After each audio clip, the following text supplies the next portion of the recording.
I know these times won't last, even though they've been tough. Just let them know my people been had enough. Tell them we gon' rise up. We gon' rise Tell them up. we gon' rise up. We gon' rise up. I know these times won't last, even though they've been tough. Just let them know my people been had enough. Tell them we gon' rise up. We gon' rise Tell them up. we gon' rise up. We gon' rise up. Please, Lord, forgive them. They try to hold back and chillin' like they ain't know it was written. Break every chain. Wanna free my people from mental prisons. With your eyes on the sparrow, I know we'll narrow divisions. Hope is the boat to keep us afloat just as you envision. Faith to erase the pain from all of our people slain. Destined for change, with actions to back up your spoken name. When they throw dirt on ours, we use it to plant gain. When it rains, we grow greater together, no matter the weather. Trust these dark days, gonna get better.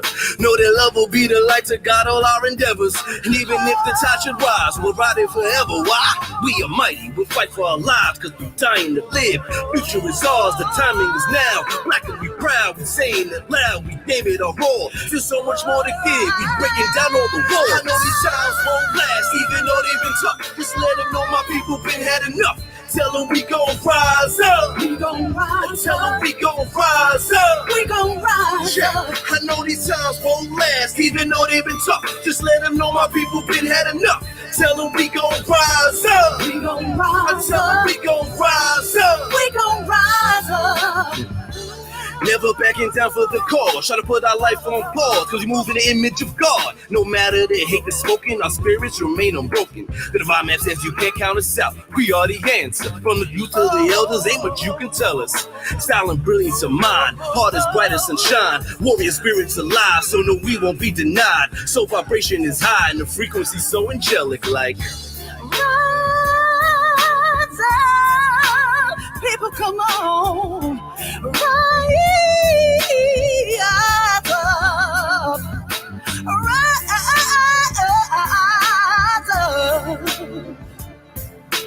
Rise up. I know these times won't last, even though they've been tough. Just let them know my people been had enough. Tell them we gon' rise up. We gon' rise Tell up. them we gon' rise up. We gon' rise up. I know these times won't last, even though they've been tough. Just let them know my people been had enough. Tell them we gon' rise up. We gon' I rise tell them up. we gon' rise up. We gon' rise up.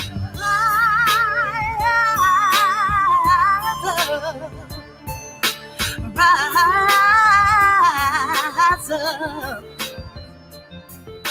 Rise up. Oh, rise up. Yeah, Soundbytes International. You know we live on a Monday evening. African Consciousness is claim. Oh, we rescheduled this week, y'all. We rescheduled, so look, I'm already off.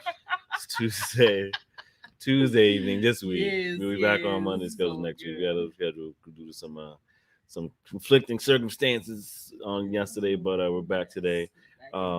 And again, for the slogan, African Consciousness is the claim. One world is the Absolutely. aim. Bringing the conversation pertinent to our diasporic landscape, Yes, indeed. to you, and you. And you. Everybody across the Give diasporic thanks. globe to ensure healing for our people the world over. I am Hasir Khan Neferah, and this, of course, is Neferah Neferah. to my T-Ra. You already know. Give You already know the thanks. vibes. So we thank y'all for tuning in. As always, please make sure you share the broadcast. Share the broadcast with your village. You are a village. Share with your village, extended village. And join and tap into the conversation today, family. As always, we appreciate having a conversation with you. We as Soundbytes don't talk at you, we talk with you. So this is a conversation for us to share in as part of the African village the world over. So please tap in tonight. Join us in the chat for our conversation. Again, share the link, share the broadcast with your folks, and let's talk, family. So you already know what the vibes. We're live on Facebook and on YouTube as well. So make sure you do subscribe on our YouTube at Soundbytes International Radio. Make sure you follow and like us on Facebook at Soundbytes INTL Radio, and you can also follow us on Instagram at Soundbytes International Radio. Hit us on the ground. Absolutely, as well as follow our past seasons podcast styles, podcast fashion on Soundbytes International Radio on Spotify and Apple Podcasts. You can listen in, play it back, rewind, and take it with you on the go. So you already know how that goes, family. So that's what we got the vibes for. And it's August is coming to a close. I don't know if it's too loud or not. August is coming to a close. This is August. Black August is coming to a close. So Black August being named as such, given just how much of Black history has taken place within this month alone. We do have Black History in February. We do have Black Music Month in June. We got Juneteenth. And we got tomorrow, this September starts Black Reading Month, right? So reading Black authors and Black stories. So sharing that this next month. So we'll be talking about that on our next episode on Monday, which will be Labor Day. So tune in for that. We'll check in with what you're reading for the month. But Black August is a lot that's taking place. We have the Honorable Marcus Messiah Garvey established the UNIA established the Pan-African flag August 13th. Many birthdays, including yesterday's the Honorable the one and only Chairman Fred Hampton, my ancestor, his born day was yesterday, August 30th. Shouts out Virgo season. We out here. Revolutionary style, baby. See how we do. All right. So that's how it goes. So but many things happening in this space. George Jackson. We uplift George Jackson in this time. We uplift Emmett Till in this time. We uplift so many African scholars and African revolutionaries in this time and moments in time during August. So make sure you look up Black August and learn more. Of course, yes, the good brother Dr. Umar, who we hold down. Despite everything else around, and we hold down the brother Dr. Umar. We appreciate him and the efforts he's putting forth with the FDMG Academy. Shouts out to him. His born day was August 21st. So Mr. King Kong consciousness himself. All right, how in these streets? And also there was the anniversary of Day. Absolutely. And also there was also the day of the revolutionary, the Nat Turner Revolution as well. Haitian Revolution also took place in August as well. So a lot of history. 1804 August Absolutely. was a hot month. Hot. You gotta pull it off. You gotta cool it off. Cool it off. It's too hot. Turn it up. Yes, and then we uplifted good brother Dr. Umar on September 11th, my born day. He's having the FDMG Festival, the block party at the FDMG school location in Delaware. So, do check his IGs and his Facebook. IG and Facebook regularly. For the details. He shares the details regularly. He shares a lot of things regularly for those that always want to ask questions about what he's doing. He shares everything. So you might want to follow him so you can stop asking weird questions. So fdmgfestival.com for more information on that. And he shares the information about the festival. So check in with that. Check in with the good brother Dr. Umar. See what's going on with the schools. You can see for yourself. Saturday, September 11th. It's going down. So let's get into that energy, right? So we want to uplift the good brother, as I said. Having broadcast yesterday, we would have been definitely celebrating, but we're doing it right now. The good brother Fred Hampton. We had the powerful movie that came out earlier this year, Judas and the Black Messiah. It was an awesome portrayal.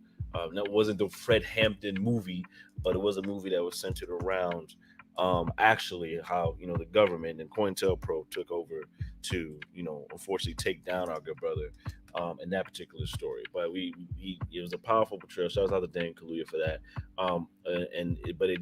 If anything, if you weren't familiar with Fred Hampton before, we hope there'll be an opportunity for those that did see it, or if you haven't seen it, to see it and to get enlightened about his story and want to dig a little deeper to his story, and his involvement, his impact on the Black Panther movement, his impact on the people and the social movements around him.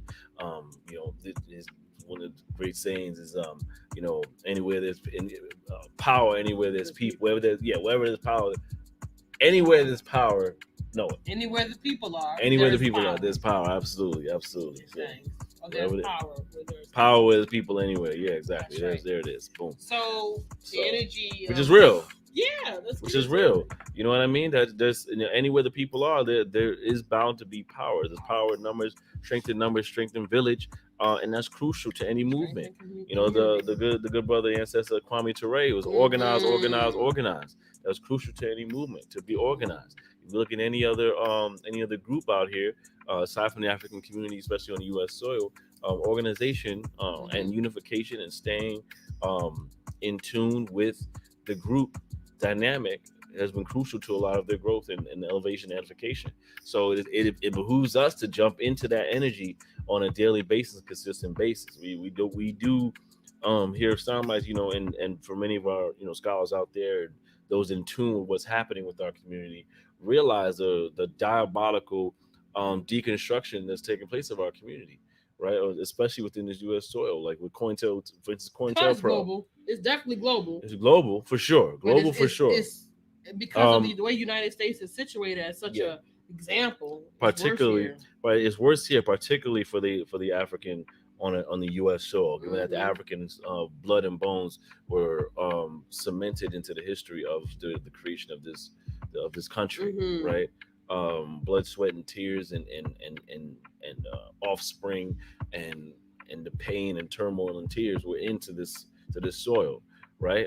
So it's still here, and it still resonates, in the ancestor spirits that come through us and share in the space. But we need to get connected to what that means for us, and check in with our history regularly, and why that matters, why, you know, Nat Turner matters, why, you know, Cato's Rebellion, why, like, all these things, why these Harriet Tubman, you know, like, again, the Black Panther movement, MLKs, the Malcolm X's, SNCC, all of the different organizations and individuals and leaders that have moved through the space throughout the last 400 years to make a difference, particularly within the last 150 years, you know, to really try to work to change the dynamics in slavery, right?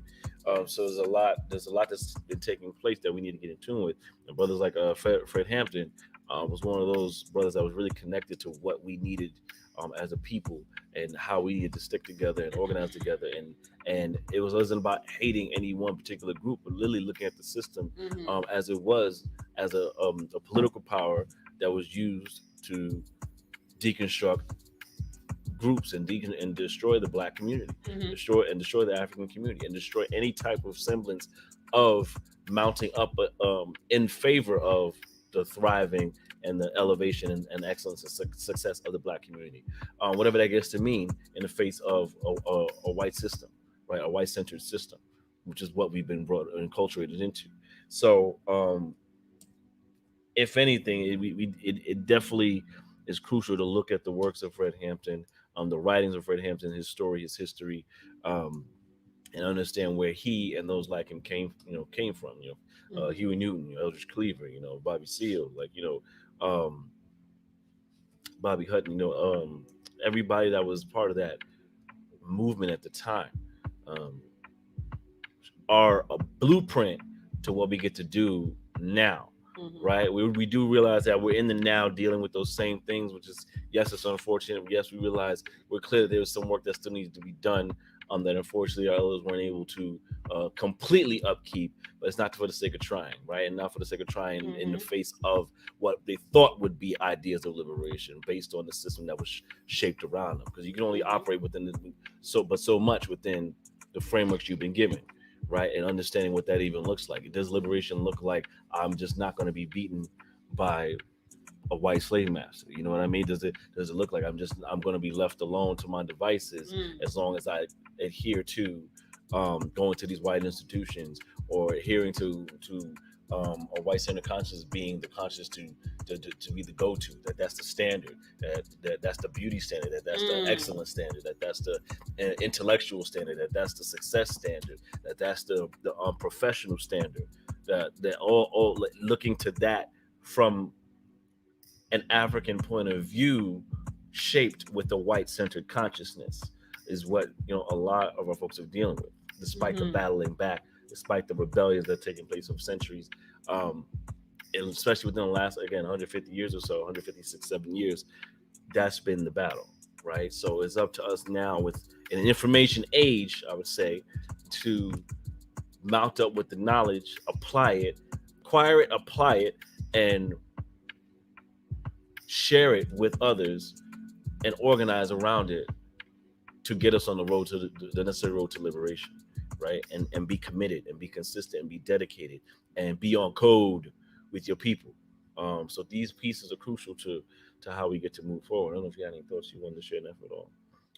Yeah, I mean, we looking at various types of movements, and Baba Malemu, he made a post Shouts out earlier Baba today. Malema Bruti. Shouts Yes, out to indeed. Baba Malemu Baruti, always giving our love because of this committed, unapologetically African, unapologetically for African sovereignty, and ain't taking no prisoners. Who cares? You ain't Yeah. gonna like it. Centered consciousness is very important. He wrote because right now I'm in a class that he's hosting called Centered. So I'm in a workshop that happens every Wednesday evening, 7:30 to 9:30. I take quite a few. I'm a part of a number of his classes. I mean, because you can't go everywhere to get African centered consciousness, because African centered consciousness isn't everywhere. And Fred Hampton and that certain space was definitely centered in African centered consciousness. And we're clear that this landscape rejected that reality by so means as to pursue this entire portion of the social landscape for African people to root it out as if it was something demonic and bad. It was something demonic and bad for white-centered consciousness and for the status quo. But for African people, it was liberating. Everywhere you cannot go for African-centered consciousness. So I'm in the workshop called Centered, and he made a post today. Baba Malemu made a post today. He said, when one listens, one learns. And when we listen carefully to what a number of Africans have to say about what it means to truly be African, a very important, extremely critical fact stands out. Many Africans do not have a clear understanding of what it means to be African. So, that brings us to what Fred Hampton at the time was attempting to do locally. First of all, he was a young man at 21 years old, which is a very big difference, significant difference in his consciousness and his sense of responsibility at such a young age at that time. Yeah. So that in of Talking itself 19, is, 20, 21. Come on now. that is just such a profound, he had such a clear understanding of African-centered consciousness and of taking care of your own and of creating institution and creating leadership. And then he also lacked in some areas, right? And that's part of the reason why some of what was happening in the infiltration piece in terms of those other skills that are needed on the ground landscape. So this is why you can't go everywhere to get African-centered consciousness. But African-centered consciousness needs a lot of things for things to work on our behalf in terms of building sovereignty, creating protection, having security in place. Why you need security? Because everybody doesn't have African-centered consciousness. It is what it is, right? I can't just let everybody in the house. You can't let everybody in the house, and there has to be several layers of security when you're talking about certain things. The government. I really wanted to focus on the government. African people, we never did this thing that we're doing now. We never recovered from 400 and something years of captivity. Not even 400. We're really recovering from 22,000 years of captivity, right? Because this just didn't just happen yesterday, right? This is a culmination of systemic oppression and cultivation of this subordinate posture of an African. The people who set up civilization, everyone wanted to take ownership of these people, right? And utilize us as need or ... however, right? So you go back before Fred Hampton, and he was doing his best with what he had and what he knew. He knew a lot, and he had a lot, and he made a major impact. But the Black Panther Party was a short-lived African-centered consciousness movement. It was very short-lived, and that's because of the systemic collaborative effort of different government spaces.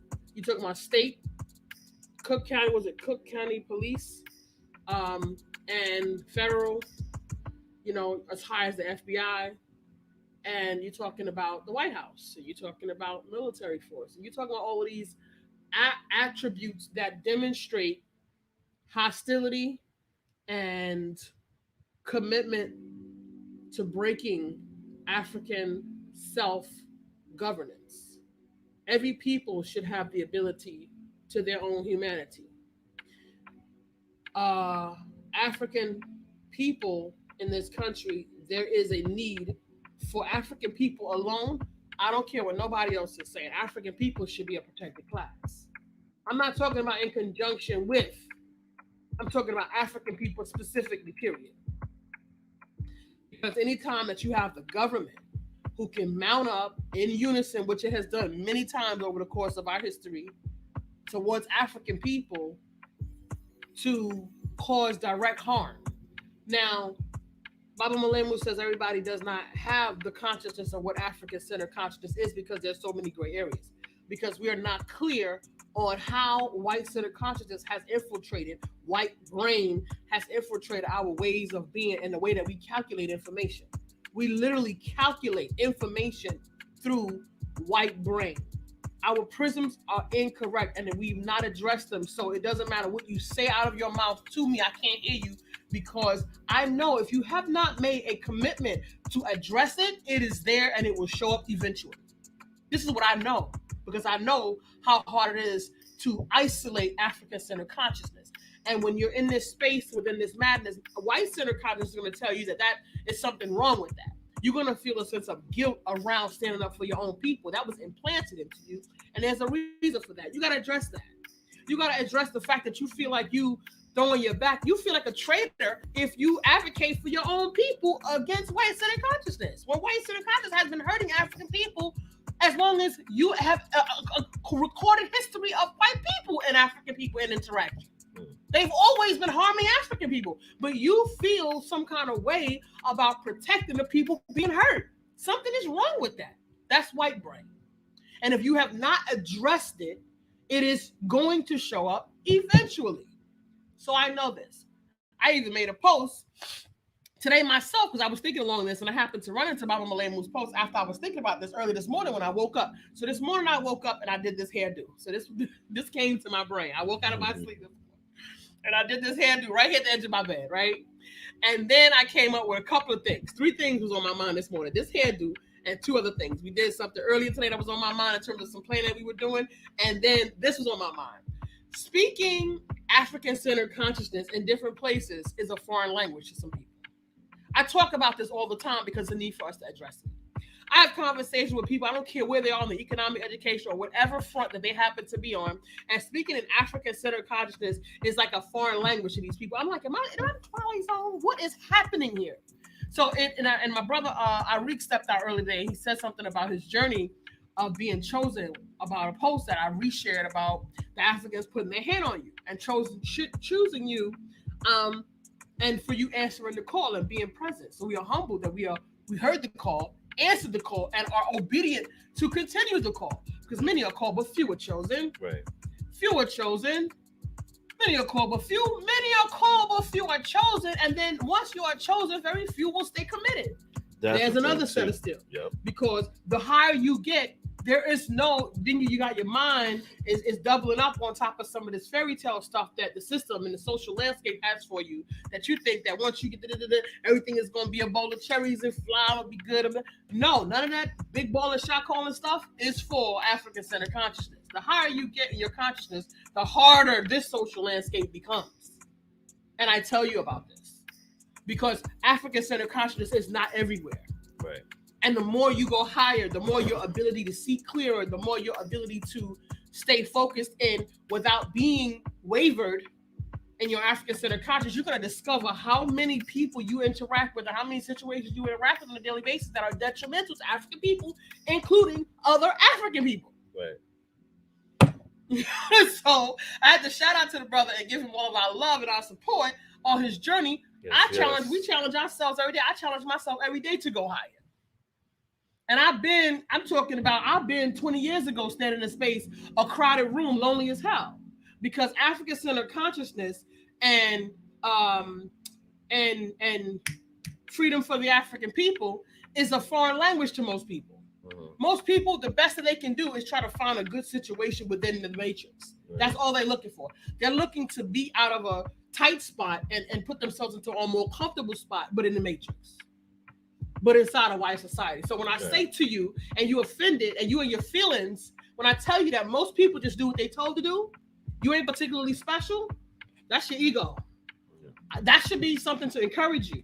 That should encourage you to find your own self-agency. That's what it should do. But if you heard me and you was offended by that, you need to grow up.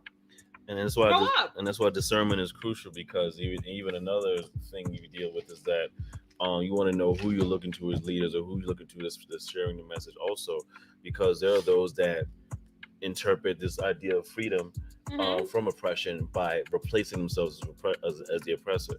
The more knowledge you gain, or the more platform or stature you gain in a particular community, means that you now can lord over those people, and that's not the way either, and that's not what African liberation is about. It's not what liberation is about, period. It's not what the freedom of working in your self-agency and your human rights unabridged and unapologetically and unabashedly doesn't involve bashing others, right? It doesn't involve trying to make you the top dog over the rest of your people. No, the people are not looking for another oppressor by their people.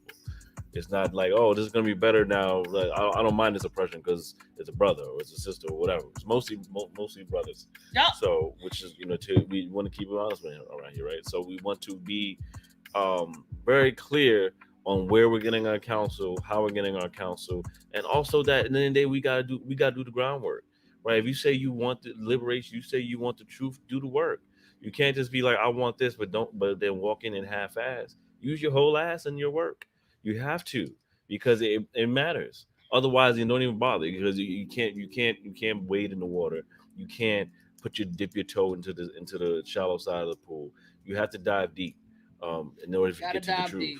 You have to dive deep in order to get to the truth. And so, and a lot of times the truth is ugly, and the truth is ugly because it uproots all the things that you thought were of good nature, or thought of a good life, or thought of as you living in peace, or you living in fun. All those things were actually the ruse that was given to you and put in front of you to keep you complacent from rebelling against the realities you're living in.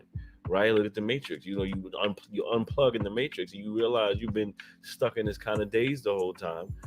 And now you have to use new eyes, new ears, your new voice box, new legs, because you never used them in the way that you need to before.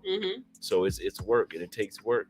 And when you're walking through, it can get frustrated, right? There is frustration that can exist. Do you choose it? No, but it can exist because you're human and can show up. But know that is just a continued shedding of what this Matrix is built. Yes. And it's a tragic situation. It's a horrifying situation. It's not fun, right? To know that this is what we've been enculturated into for centuries, right? To know that these are the things we're born into for a lot of us. Gen X, Gen Z, even boomers, like born into this and not knowing anything outside of that unless we did the groundwork to look outside. That's the only way. That's the only way. Period. There's no other way around it. Right. What did Thanos say in Marvel's Endgame, Avengers Endgame? He says, like, as long as there are those existing that knew what were, there would never be space for those that will come to be to know what can be possible. And trust me, they are trying their very best to eliminate what was, to eliminate the consciousness that was, to replace it so that I don't even know what their intention, and I try to think about these things in process in a mathematical way. What is the goal? Like, at the end of the day, what is the goal? The goal is still dominance. But dominance to achieve what? To achieve not being wiped out. The constant fear of being eradicated. First of all, they were the only ones that thought about this last week. Most white people don't think about genetic annihilation every day. They don't. You talking about podunk folk, white folk, wherever they at, John and Jane Q public. They're not thinking about it. No. Ignorant against African people are ignorant against African people because of the way that they were miseducated. They are the remnants, the eventuality of a figure that is a part of the schematic of the Matrix. They've been factored in, and they are actually being used by the puppet masters to keep up confusion in the space and just to keep some noise going on. But they sound like foolishness too.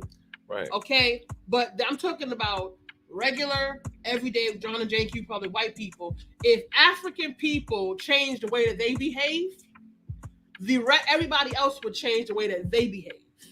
See, that is the piece that if you don't have African-centered consciousness, you can't arrive there. Because there are people who are having a white cultural experience. John and JQ public white people are having a white cultural experience. They don't get whiteness because they're not at the round table. They have benefit from the matrix. Right. They receive the benefits of participating in a system that continues, and they are also, by stimuli, by behavioral conditioning, reacting to circumstances that they were also given without merit, without any input. They just walked in and they was in the room and everything was already done. Right. And that's how they got here. So they are living whiteness weaponized against everybody else. Whiteness as a culture and a behavior and an activity that they get to participate in. Right. They don't even understand it fully themselves. Weaponizing but because it is a part of their identity, right, they are just acting according to. But if you want to get into a human conversation, that's a whole nother conversation to get into, where you're cohabitating. And there has to be a formula inside of that cohabitation where you deal with certain factors of information. And the factors of information about John and Jane Q public everyday white people not really a part of the system. They're also a part of the metrics that is written by whoever is at the round table, other white people, and not only white people at that table at today. In 2021, only white people are not at the round table. There are others at the round table too. So there's a lot more to configure. But we're talking about a maintenance conversation, a long-term conversation. African people do not have their trajectory as to where we are going. Those people are trying to create what for what, because the reality of it is, if you did Bacon's Rebellion with everyday John and Jane Q public white people, the round table couldn't survive. It couldn't, because now you've used what white people, I'm talking about strategy now, white people used against African people. The indigenous Africans that were already here in America knew the landscape here in America. So they went and got some foreign Africans from Africa and brought them back here so that they could use the element of ignorance for their benefit. White people, John and JQ public everyday white folks, will have an easier opportunity of getting inside the matrix and jacking up some junk if you had African-centered consciousness and you knew how to instruct people. See, but you don't have African-centered consciousness, so they're instructing you in their ignorance. You got everyday John and JQ public, regular white people who don't know where they're in from their elbow, and they're telling you how to live, and you're like, yep, okay, sure, no problem. How is this possible? And that is where the danger is, because that's where a lot of us that think we're on a certain type of journey around this think that exactly woke is that it should be about white people. No, they're following the system just as much as you are. Under just but the only thing is they live within that idea of like whiteness. They protection. got white culture. So subconsciously, it's just like, well, that guy looks like me, so that I must benefit whatever he benefits from. Even subconscious, right? But it's actually not. It's actually not a battle against everyday white John people. No, it's about the consciousness that exists, because a lot of us own that white brain and that white consciousness. Brown folks, by virtue of succumbing to the ills of the system. You've been in the system too long. You've been in the system too long. You've been in the system too long. Right? What you call white supremacy, which we want to do away with, right, as an idea, right? Because there's nothing supreme about what white people have done, or what whiteness has done, or what the system has done. But this white-centered consciousness, because whiteness is centered at the forefront of the consciousness of anybody who is impacted by it and falls in line with it, right? So that doesn't just entail white people, right? And that it also entails our people, that entails Asian people, that entails East Indian people, that entails Latino people. Everybody. It entails everyone who's been impacted by it and has succumbed to it, as this virus, have succumbed to this virus and live within the everyday mechanisms that's employed by it, right? And a lot of them don't even realize that they enact in it, that they enact in the other portion of it, which is the anti-blackness specifically, right? Because the white center consciousness still is against others types of consciousness, right? Yes. Other types of it's against Asian culture, it's against Latino culture, it's against East Indian culture, it's against other things that aren't of whiteness, right? But particularly with what it lies within blackness, what lies within Africanness, it seems as an extra threat that anti-blackness has to be tacked onto the mechanism and to the weaponization of it, right? To where other people subscribe to it that don't even realize why, right? They subscribe to it based through media, they subscribe to it based through their everyday workings, labor, like the labor force, all these places, movies, all that type of stuff. It's subliminal and sometimes not so subtle, but mostly subtle to the point where you don't even realize it's happening. Where anti-blackness is infused in the consciousness of other folks, and white-centered consciousness is infused as the answer to blackness, right? Yes. And if you want freedom, you got to do this. You got to participate in this. This is our structure, so this is what you need to do. And this is what we do. And this is why we tell our kids to go to school and get a good job, because we are punk. We're not out here in these streets trying to put in the work to provide our children with the means that they don't have to succumb to madness in order for them to manage their lives. Unfortunately, that's been a hindrance and a big problem for us in our African community, because we don't know what it is to devise. This is what Umar was talking about recently. I saw in a video that he was talking about. Said African people don't really want responsibility for building themselves. Talked to another brother recently, same thing this morning. African people don't want the responsibility. So this is because we have not developed. So here I come in as a minister of learning and development to get into that consciousness where to make these things actionable.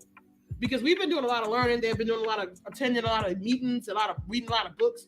But all of these people that I'm talking to do not have functional ways to implement these things into their lives, other than Baba Malemu and Akobin Institute. That's the only place that I've seen it happening in real time. There's rites of passage programs all over the country, right? There's rites of passage programs for young people, for children, for adults, all over the country. But it has to be tuned up to live within this matrix situation, within this hostile environment. It has to be tuned up. And there has to be very specific types of language that I haven't heard anywhere else, very few places. And again, as I said to you before, if the right opportunity and the right incentive shows up, that narrative changes with those environments too. We talking powerful, black, hard body, let's get it popping. But then what now? Now you revved everybody up. You got everybody riled up. Now what they need to go home and do?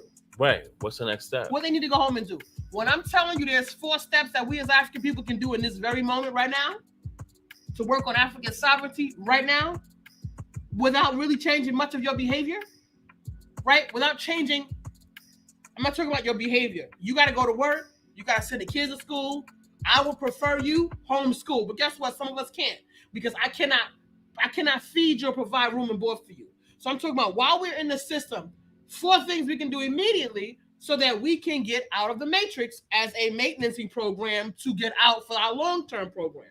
But while we are in the program, there are things we can do right now while we are in the matrix, still participating in the systems that allow us to eat in this system while we are preparing for our long-term conversation so that we get to our long-term conversation. The 60s was 5 minutes ago. We are no closer there now than we were then. How is this possible? All this time has filled this space and we are no closer to nothing than we were then. In fact, we are even farther away based on my ability to audit our condition through African-centered consciousness. We're not better off. Yep.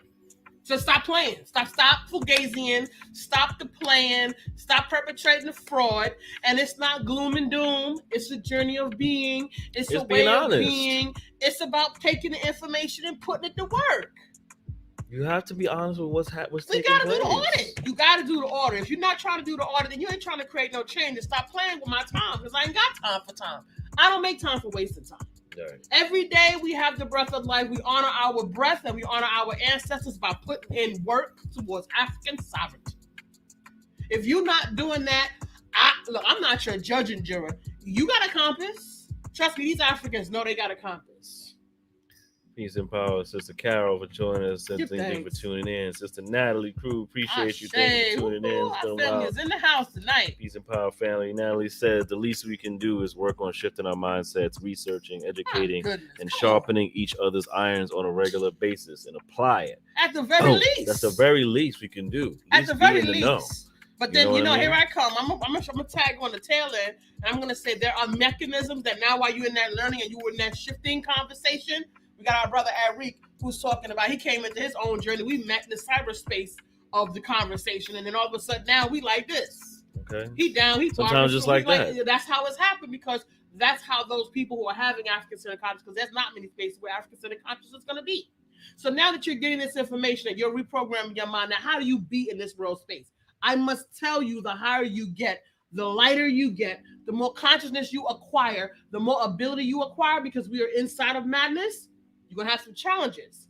So it's going to be necessary to start pulling out those specific people who are moving along that trajectory of maintenance and going to arrive someplace. Because we're not getting ready to be in maintenance for the next 60 years. Nope. That don't make no sense. You ought to kick yourself in the ass if you still in maintenance after 60 years. Because it's real serious thing that you can do so that you are no longer in maintenance for 60 whole years. Right? So, and I mean, there's power where there's people. Anywhere, okay, our brother, Ashe, absolutely. Brother Fred Hampton, there is power where there is people. Let's get into it.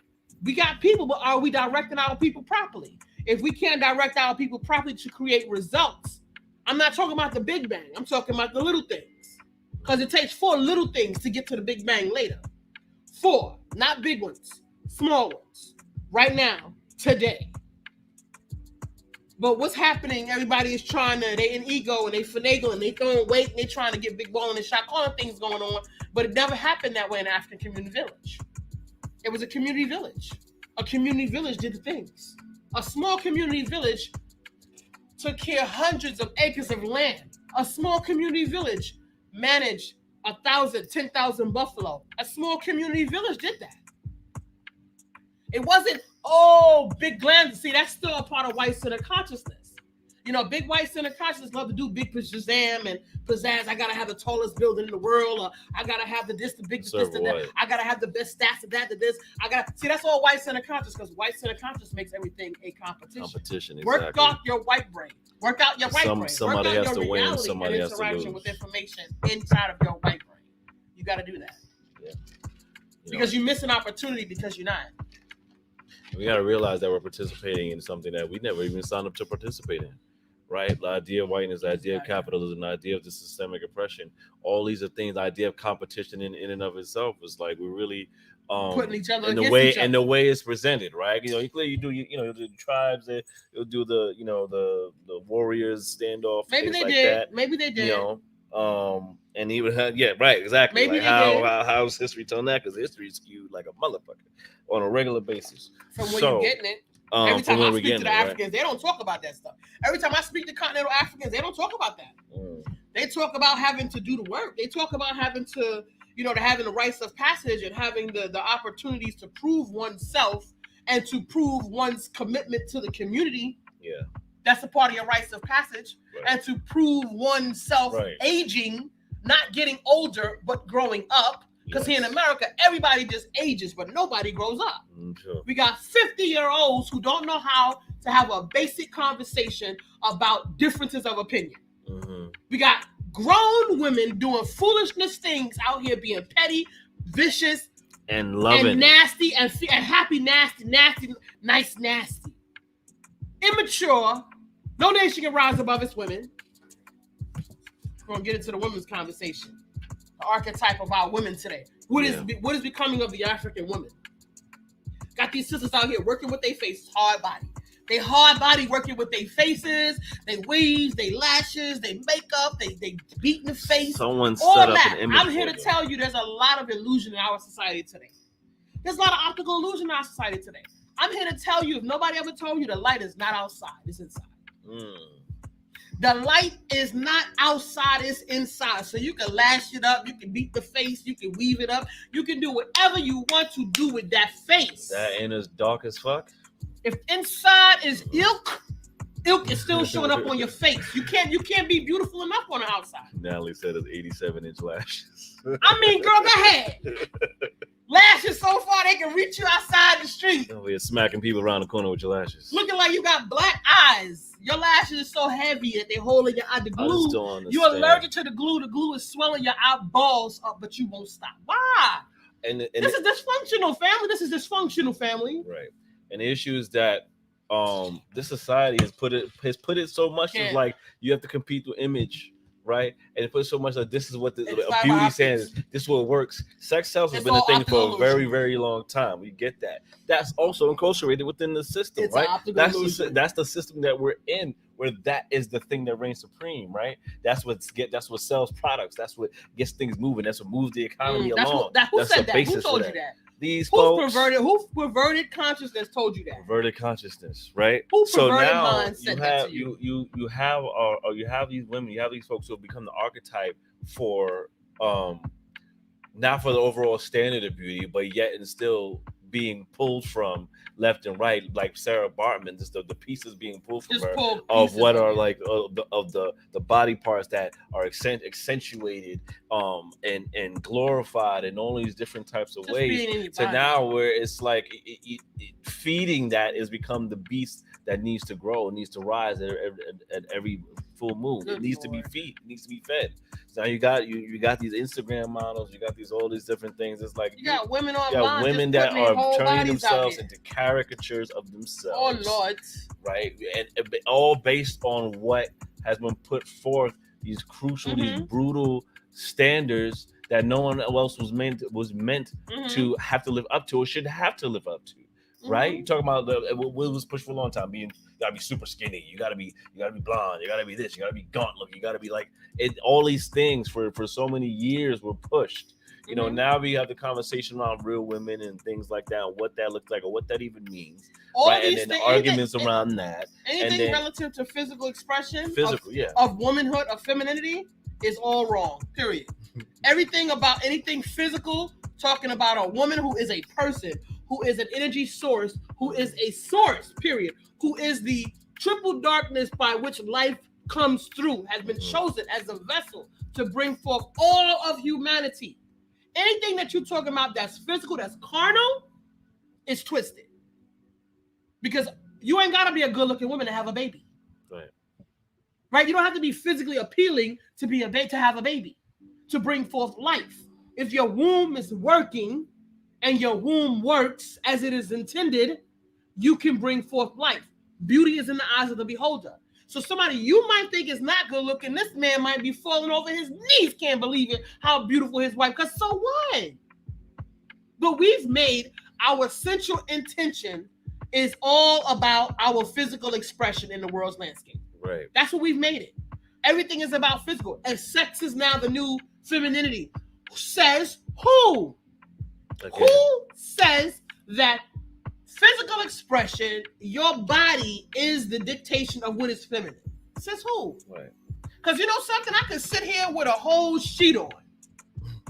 And guess what? That's feminine. That's feminine. Mighty fine in that sheet. I can walk in this room and I can be in a whole different space because it's not about what you do. Right. It's not about what you say. It's about how you vibrate. How you show up. Because at the end of the day, no matter what space you move into, to your point, is your spirit is what's left there. Not your physical. What's your energy? What is your energy like? What's your energy doing? You could be all decked out to the nines, but if you ain't leave no spirit in that room, you leave. Everybody forget some you was people there. that sit in the room, we don't even know they're there. We've literally been like, people be in the room like, oh shit, you was here this whole time? The whole time. Wow. This whole 3 hours, all of us are having this conversation. You've been there? Oh shit. Yeah. Right? But you decked out. You thought that was the mechanism to get people to notice you. No. And a lot, and because that's been pushed so hard, that physical, that carnal, that flesh, as this is what's it, you got folks that have misconstrued this so savagely poor that they have they're empty shells. Emptiness. They're just these made up shells. Imagine like a painted barrel. Like the little Russian nest, like it's like a Russian nesting doll with nothing nested inside. Just a little nicely painted, ain't nothing in there. Nothing. Just a shell, and it's unfortunate, right? It's not even made. None of this to be sad. clear. This is not It to be made of. grieves me. This is not to be made of jokes. It's not amusing at It's all. sad. It's actually very sad and heartbreaking because we know the residuals of this system of what that's created for folks. Because why that keep people in line? If you don't feel strong enough and confident enough in your self-being, in your energy, in your essence, in your self-agency, there's no way you could be like this person's going to topple or question their controller. How? You have to, if you expect to be, as the system says, right? It doesn't have to be, that's what the system says. If you expect to be in control, you cannot have the student ever become the master. You could not have the oppressed be as strong as the oppressor. You cannot have these people find ways to take you out of your seat and to knock you off your square. Always be on top. Always be 20 steps ahead of the game for these folks. They're saying. We not even to be. We still yesterday. We not even in yesterday. We in like 3 weeks ago. Damn. We physically here today, but our minds is 3 weeks ago yesterday. Natalie said barely a shell. Hermit crabs dried up on the beach. Ooh. Girl. Listen, she doing too much. It's insane. You right about it. And it's sad because I used to hold the women's circles. What's his name? No, and Sierra used to hold run the men's circles. Right. And because there's about balance, right? There's about the energy, and there's nothing as me as an African, and I'm gonna always set you up to win. You're gonna always walk out of here, but you know what? Again, that is aggregated against what is your consciousness understanding. What is your conscious overstanding of African-centered consciousness? What is your conscious interaction? Where are you with your learning and development on the scale of learning and development? Where is your baseline of information as to how you are going to interpret what I'm telling you? Because I'm going to give it to you because I did those particular lessons. Mm-hmm. I did those lessons and I've been past those lessons a long time now, right? So by the time you get it, I've worked the details out. I've applied the science and constantly applied it and understood the hypotheses for you folks out here, you academics, right? Mm. And I've already come back with the functional application of the tool. Now you get the tool done. All you need to do is put it in play. Now you still have to be committed to the outcome. Because again, what is your baseline of learning? Where did you start from? What is your comprehension and daily functional interactions with African-centered consciousness? Because if you in a slight gray area, you got the tool. I gave it to you. It works. Trust me, I'm telling you. I didn't give you nothing that didn't work. I didn't give you nothing that I haven't tried it out already.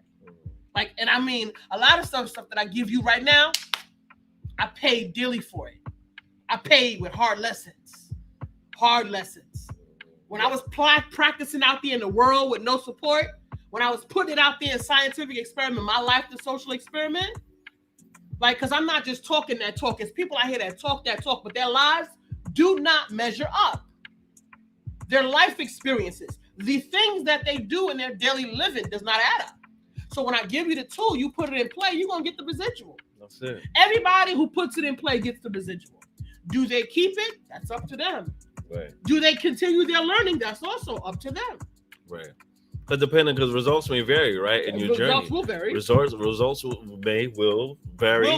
Right. It's also dependent on your commitment. Your commitment, right? Because again, we're now in a space where it's more dangerous now than it was for our elders back. I'm just say ancestors, our elders. Right? Because grandpappy and great grandpappy, right? We're in a more dangerous space now because now we have more comforts.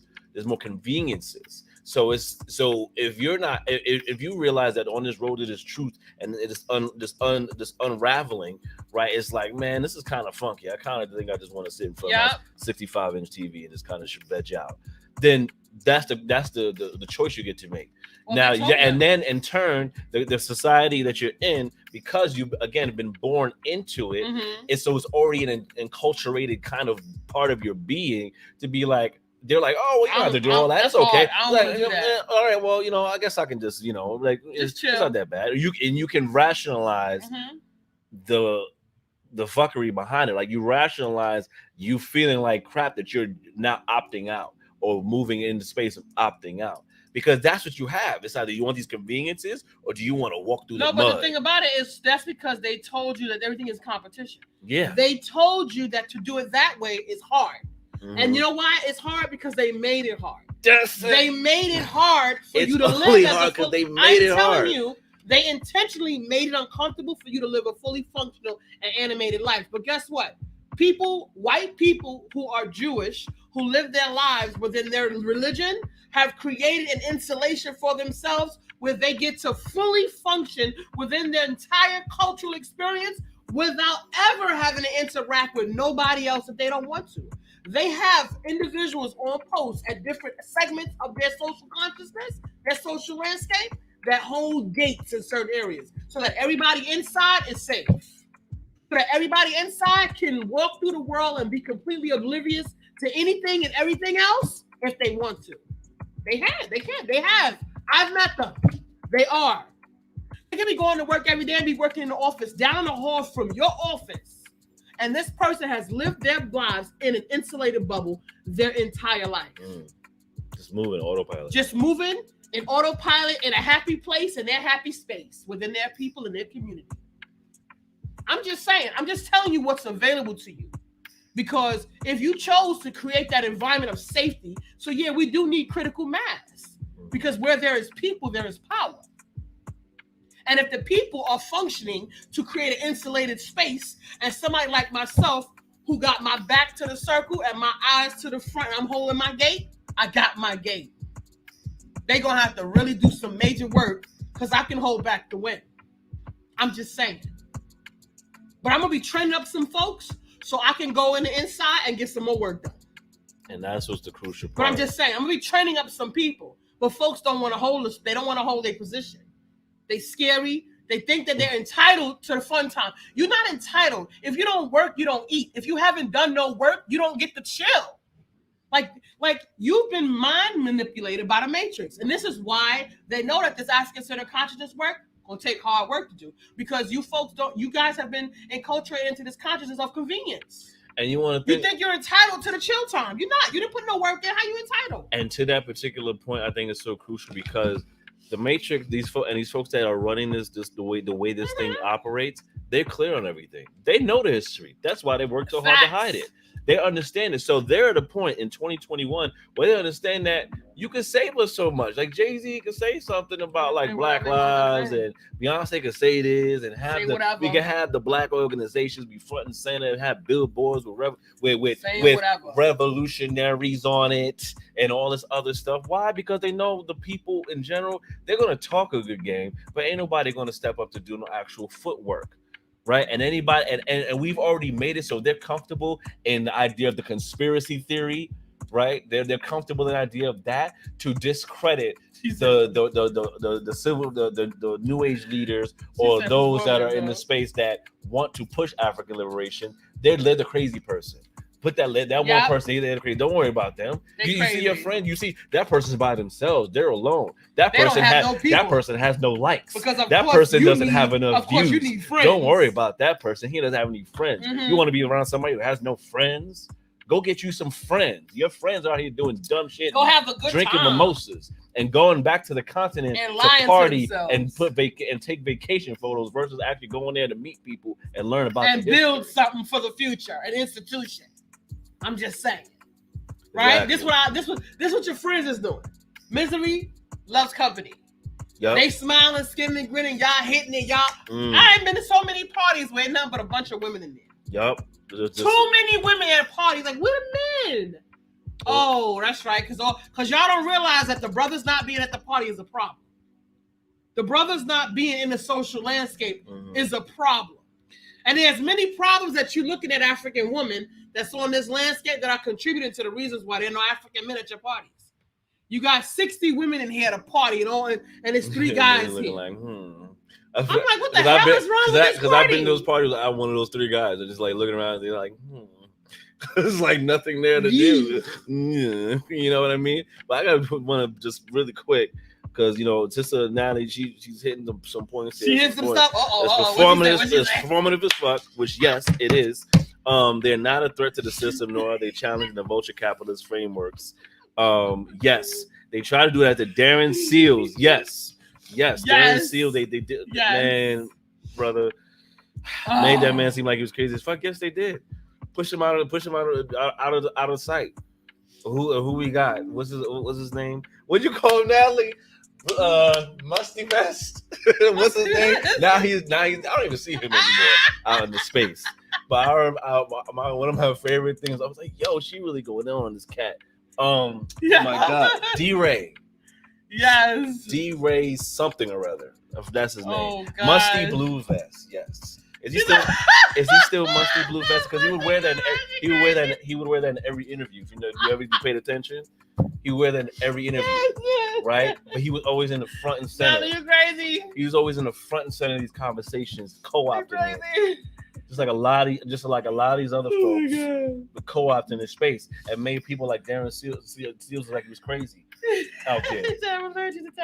Front and center in front of the people that were struggling out there in Ferguson or with what was going on, and you front and center and taking the cake. Not this cake, like, but I mean, like, try to be the spotlight of people's struggles. That's not cool. We don't have a consciousness of what African-centered consciousness is.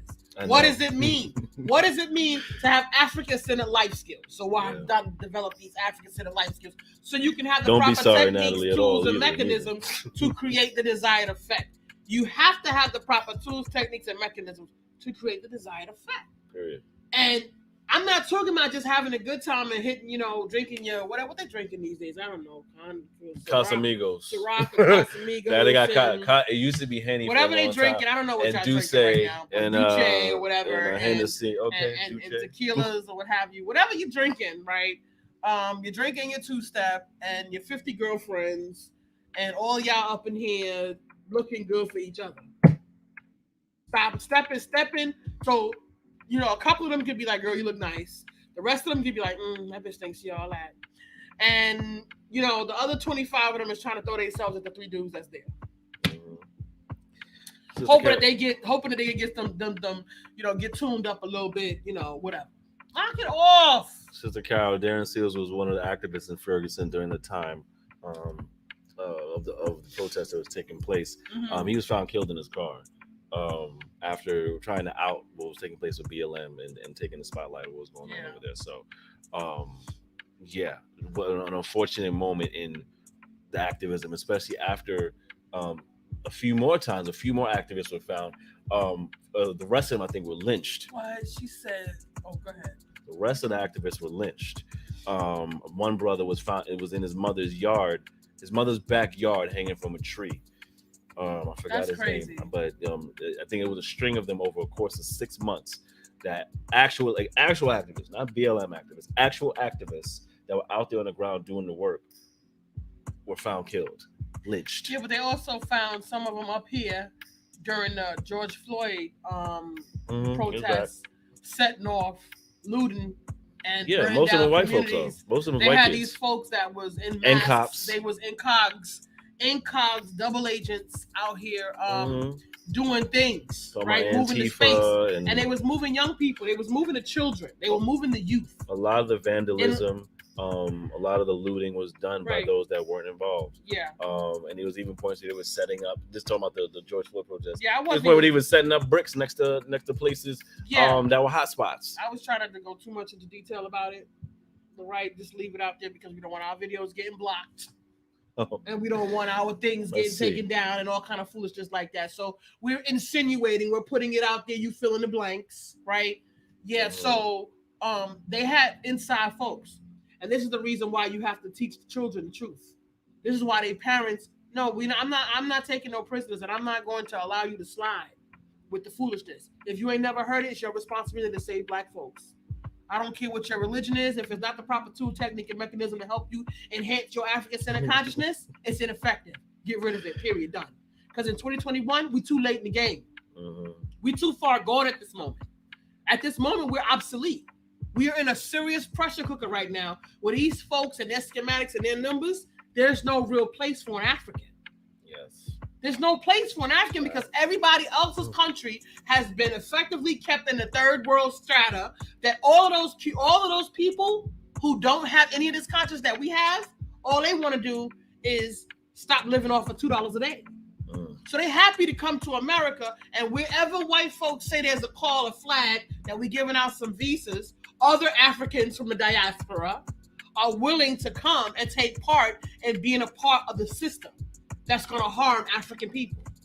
Because any brick that you lay to support the matrix harms Africans. So whether they are aware of it or not, they're coming to participate in a system that harms the African sovereignty, efforts towards African sovereignty. Everybody has to be on point. Everybody has to be on code, and they have to be on to know certain things you just don't do. Code switching, on code. Code switching is not the same as being in maintenance in the matrix. No. You can be in maintenance in the matrix without trading on your people. If you think that's part of it, you might as well go ahead and put that clown nose on now. There are things you can do in the matrix to deal with the circumstances. Okay, ideally, we could have the people come together in one fell swoop and do the things and shut the system down entirely, right? But how hard would it be for us? It's not impossible, but how hard would it be for us without a leader? Without a leader. Because I'm not willing to sacrifice a single life for nobody who might be slipping. Nah. But what type of movement would it take for African people to do the thing necessary to be done for African people's sovereignty at the same time, just like this? Could we do it? We could actually do it. But everybody is on varying degrees of what their understanding and interaction is with African-centered consciousness and the steps needed to do something. Because everybody you talk to, when you peeping over there, you peeping over there, you peeping over there, everybody's talking about something else. Everybody is one-liners. Oh, they got efforts on here, housing, efforts on jobs, efforts on everything that has you being a prisoner in the matrix, still captive. You still don't run your life. As long as you don't run your life or have African sovereignty, it's a problem. So while you're in participation in the matrix, the goal is to be trying to get out. That's the goal. Not trying to stunt, look fly, look big, bosstic, and boss it up. That's not the goal. So when folks is doing that, I'm not clapping you because I'm not here for the carnality. Right. You grown. If you rocking out that way, then rock out with it. Keep it. Keep that same energy. It's your life. You making choices. Make them. That's not my value system. So I don't value any of those things. So continue your journey. I need people who are fully functional, upright, and animated Africans. That's who I need. Those are the people I'm looking for. So if I ain't checking for you, you got work to do. Ain't taking no prisoners. We got work to do. Our children's lives depend on it, and may we be worthy of the lives of our ancestors who were killed so we could get our shit together. Not fair, because every life matters. It's not fair for Malcolm X. It's not fair for Fred Hampton. It's not. It's not fair for none of the Africans who they put in our political prisoners. It's not fair that they gave their lives. They didn't get no Netflix and chill nights. They was at work. He was constantly at putting work. in work every day. To the very end. Especially Brother X, man. Every time I think about Malcolm X, I get just frustrated. I can't. I'm not taking no prisoners. And I'm not, and if they didn't tell you, they're lying to you, that's their business. You're not gonna get lies from me because I'm gonna set you up to win. No. Your life and the life you live in, it's an impacted on me. It impacts my life, it impacts the lives of our community, it impacts the vulnerability that our children are going through right now. They're putting more drugs on the street that if you take it one time, it kills you. You're not even going to be no crackhead. Yeah. Listen, my father been smoking crack off and on for the past 40 years plus. You're not going to smoke crack for no 40 years. These new drugs they putting out there, you take it one time and it's going to kill you. Period. Straight picking folks off just like that. Children, 12-year-olds, 13-year-olds, 15-year-olds. That's what you're talking about, Natalie. Said if that fentanyl is out here doing fentanyl is out here on these streets. They put that junk on these streets that's killing our kids on one dose. I hit a few joints when I was in high school, took a little spliff here, hit a little joint there, and that was all good. Right? That was it. I decided one day, you know what? I'm going to keep my job. I'm not going to smoke no weed. So I decided that I wasn't going to smoke weed no more, ever. And I didn't, and it was okay. I didn't miss nothing. I'm not a drinker. I might have a glass of wine every now and again, like seriously. I don't even remember the last time I had a glass of wine. Might have been 6-7 months ago. It doesn't matter, but these kids today won't get the same opportunity.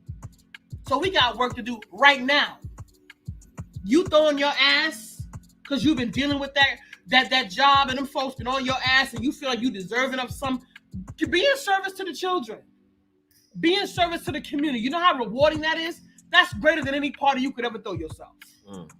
That's greater than any vacation you could ever take. I'm not telling you there are many ways as, with African-centered consciousness that there are to enjoy yourself. Don't let these folks fool you to believe that living in an African-centered life is boring, it's horrible, it's treacherous, and you're not going to have no good times and no laughs, and it's all work and it's dread.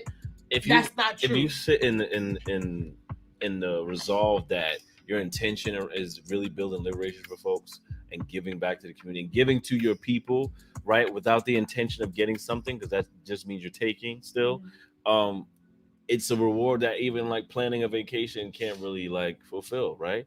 Because yeah, you're angst about planning it and then getting the time off and then getting the tickets and hoping the plane is land safely and this and that and hoping you get the way to get your stuff right. All that's angst versus I can sit here and just be with the community, be with the people, give, talk, chat, give meaning. It could anywhere be was giving food or giving time, giving an ear, giving a hug, giving something.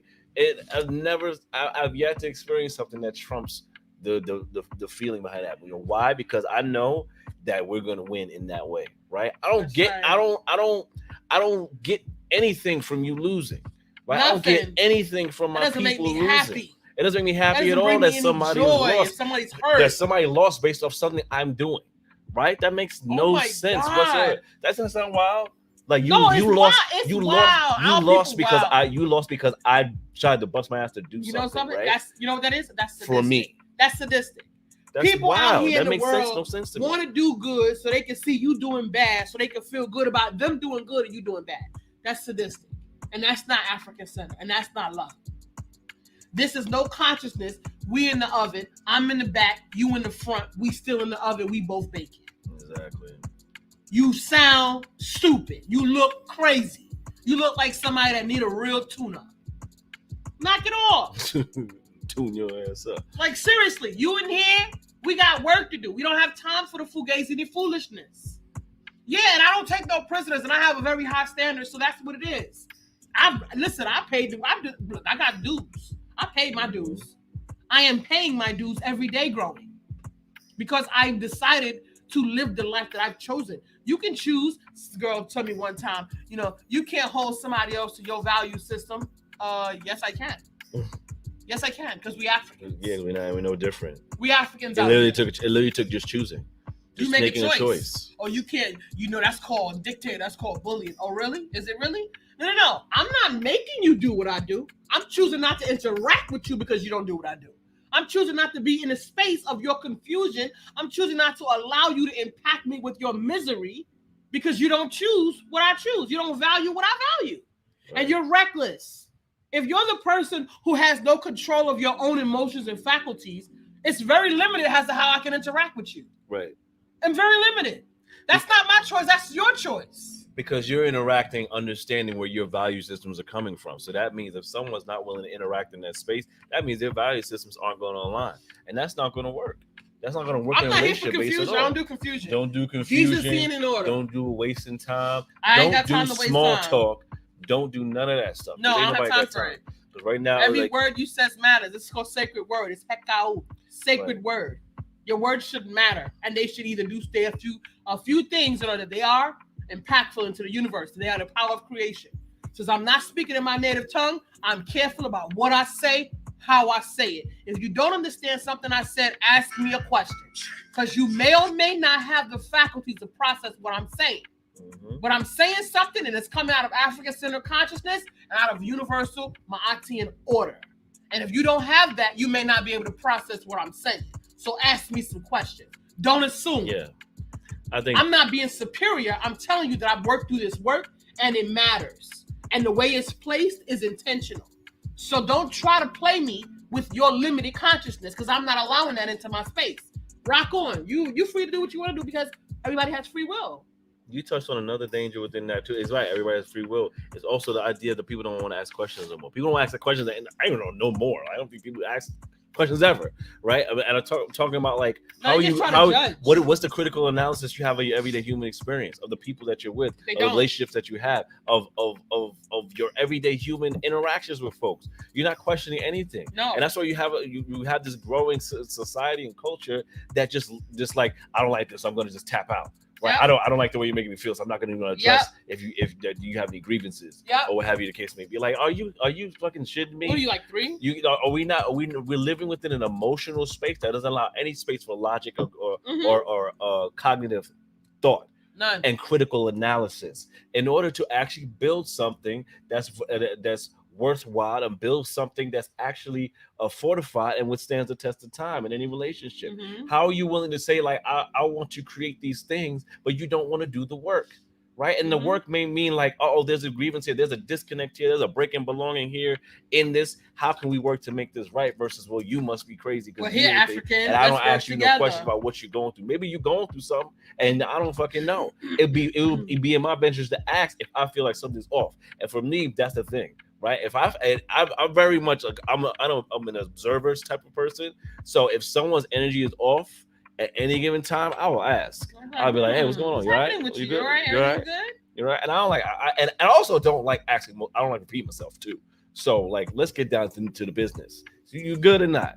Because you keep telling me no, you good 8 times. Then that 8 times, like, all right, well, then I guess you're right. Don't come around with no goodness. All right, because then you cut. Because I don't deal with I don't deal with that confusion. I like transparency. Be clear, be vulnerable, be honest, be authentic with yourself, be in integrity with yourself. If you can't do something, say you can't do it. If you don't know something, say you don't know it. If you can't be somewhere, say you can't be somewhere. But also the extra step in maintaining the relationship is, how else can I work to make this a win-win? How else can we do this another day? Can we shape this another time? Let's make it a win-win so effort. You get and I get. Like, I've been constantly meeting people over the past 15 years that see value in the African relationship with me or my husband, or within what we're doing or where I'm at, but they want to take and they don't want to give anything. See, I heard something about Malemu said in our workshop of centered being African with people that's not African. Exactly, because where's your level of interaction with African-centered consciousness?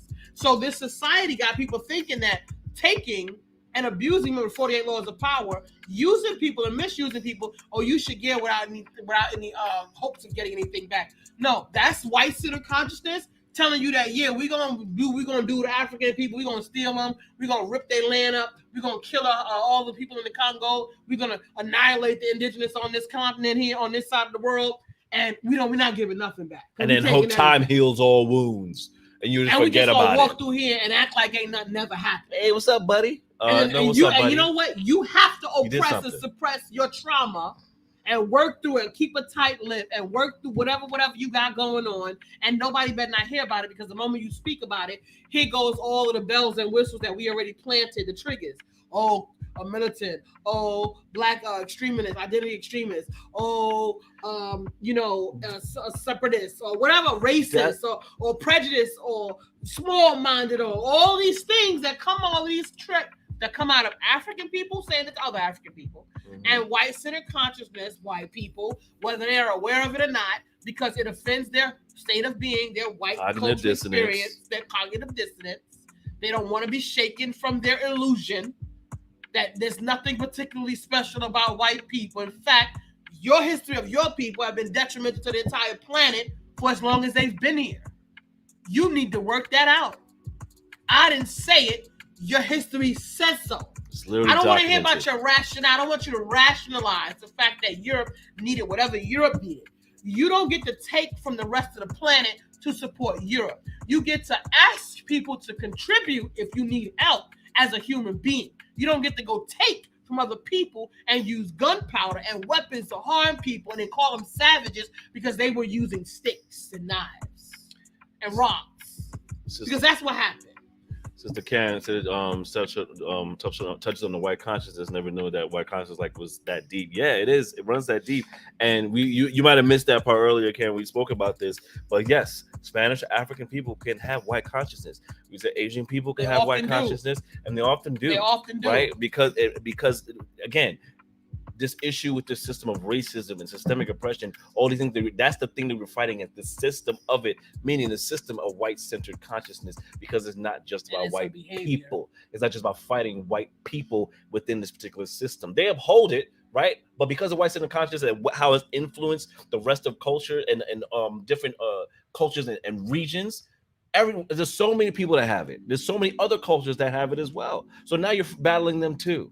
And with Africans, even worse, because now you're battling your brother, because they chose white-centered consciousness to keep that and succumb to that as their way of being. Why? Because white-centered consciousness created a bed of satin and chocolates and roses and everything sweet, as long as you stayed in tune and in line with what white-centered consciousness says you need to do. Don't you ever go on the other side and identify as African or be in the space of what you actually are. That's why languages were stripped. That's why tribes were stripped to Africans that were brought here. Religions were stripped.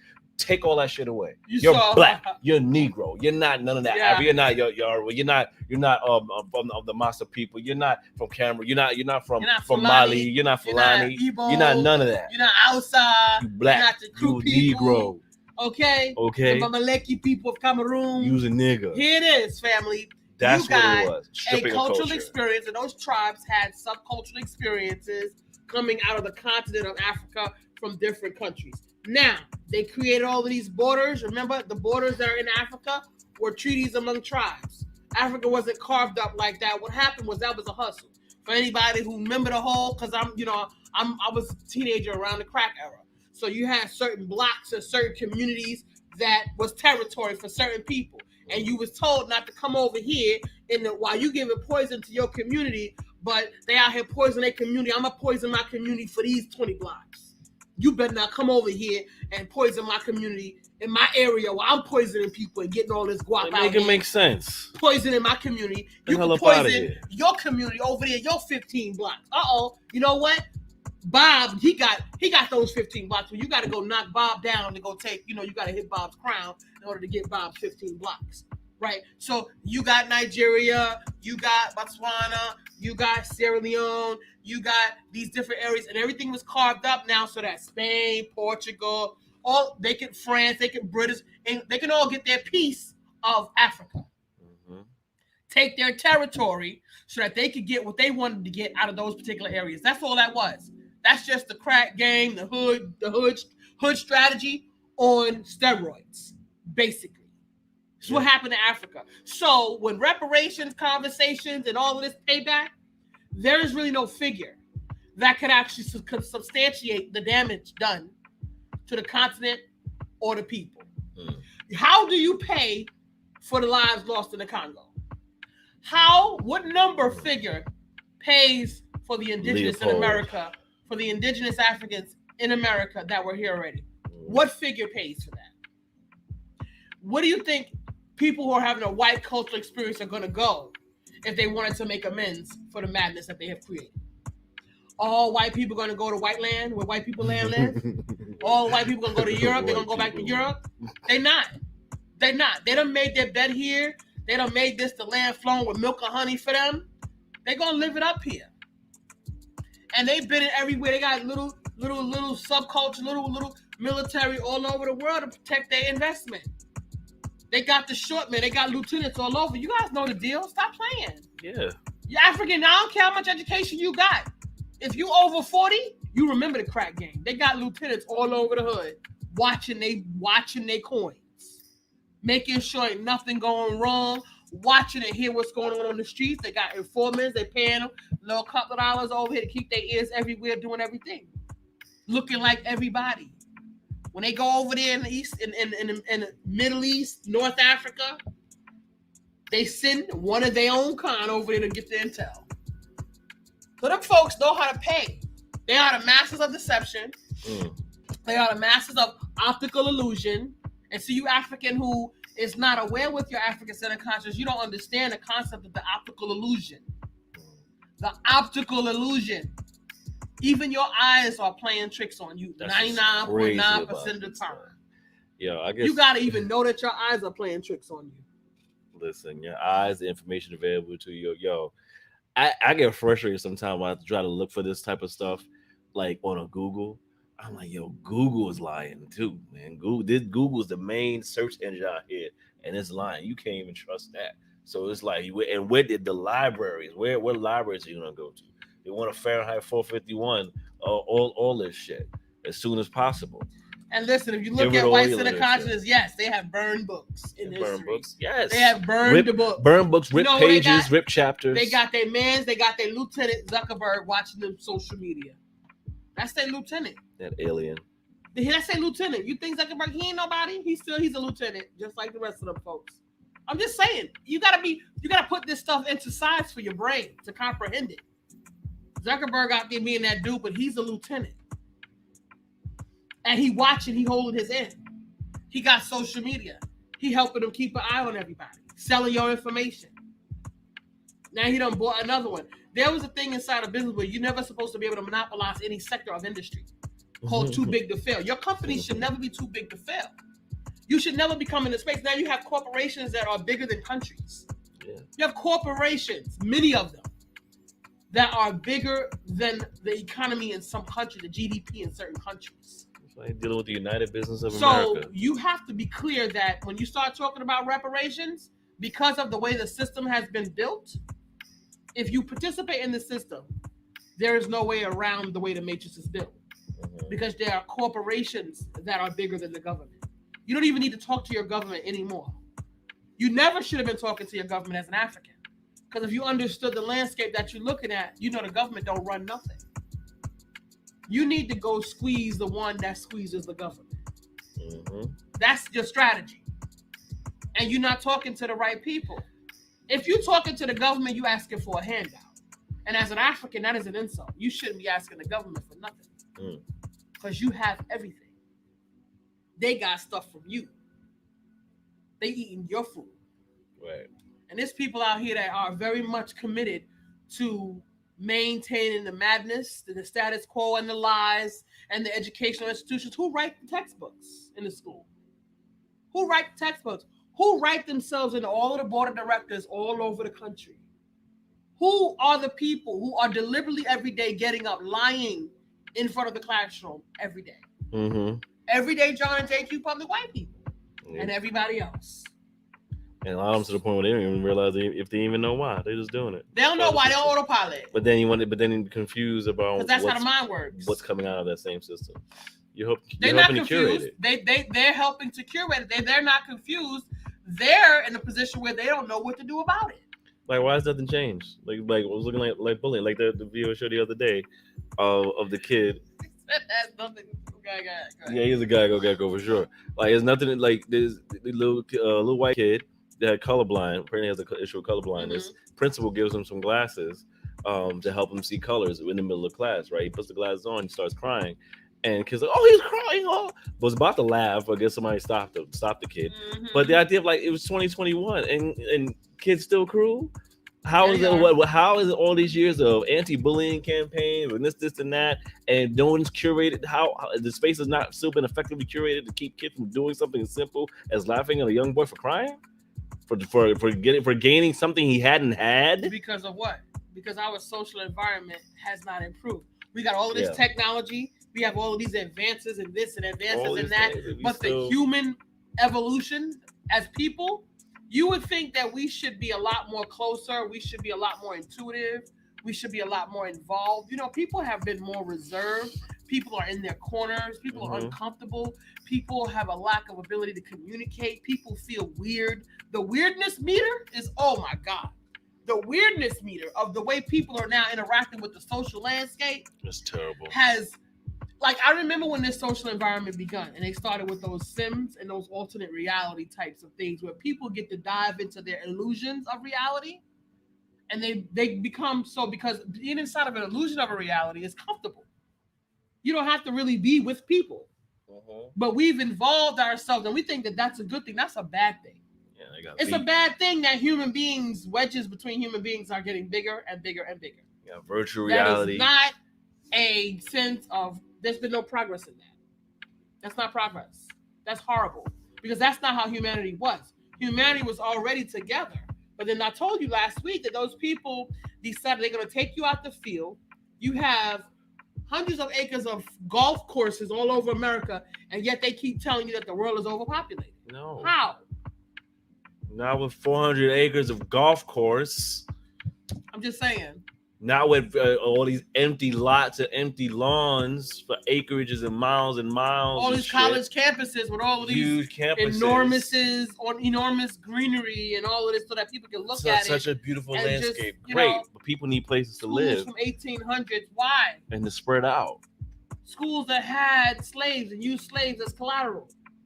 That used slaves What's more? to take out loans for these institutions so that they can train their universities to train the people on how to continue to create more of the same. So no one can tell you what the Matrix is. You have to see it for yourself. Hey, there it is. All of these systems are interrelated. And you as an African with African-centered consciousness, if you're trying to make this crooked room straight, that's work. Because you're fighting with people. Yeah. And it says they will fight to protect it. Yeah, there are people who want to protect this reality because they don't know no other reality. And they have no ability to imagine another reality.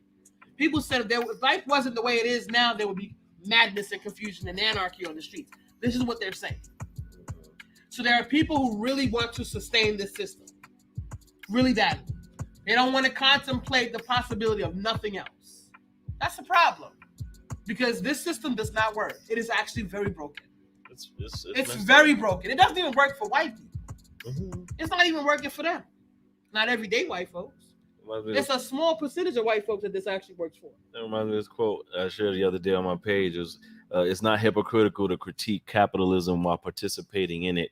We're literally critiquing it because we are forced to participate in it in order to survive. We didn't create this. We were cultured into this to deal with it. So you don't think that's a mass mind fuck of confusion? I have to deal with this even though I don't want to. So now I'm literally forced to critique and rally against it while actually still keeping it. How?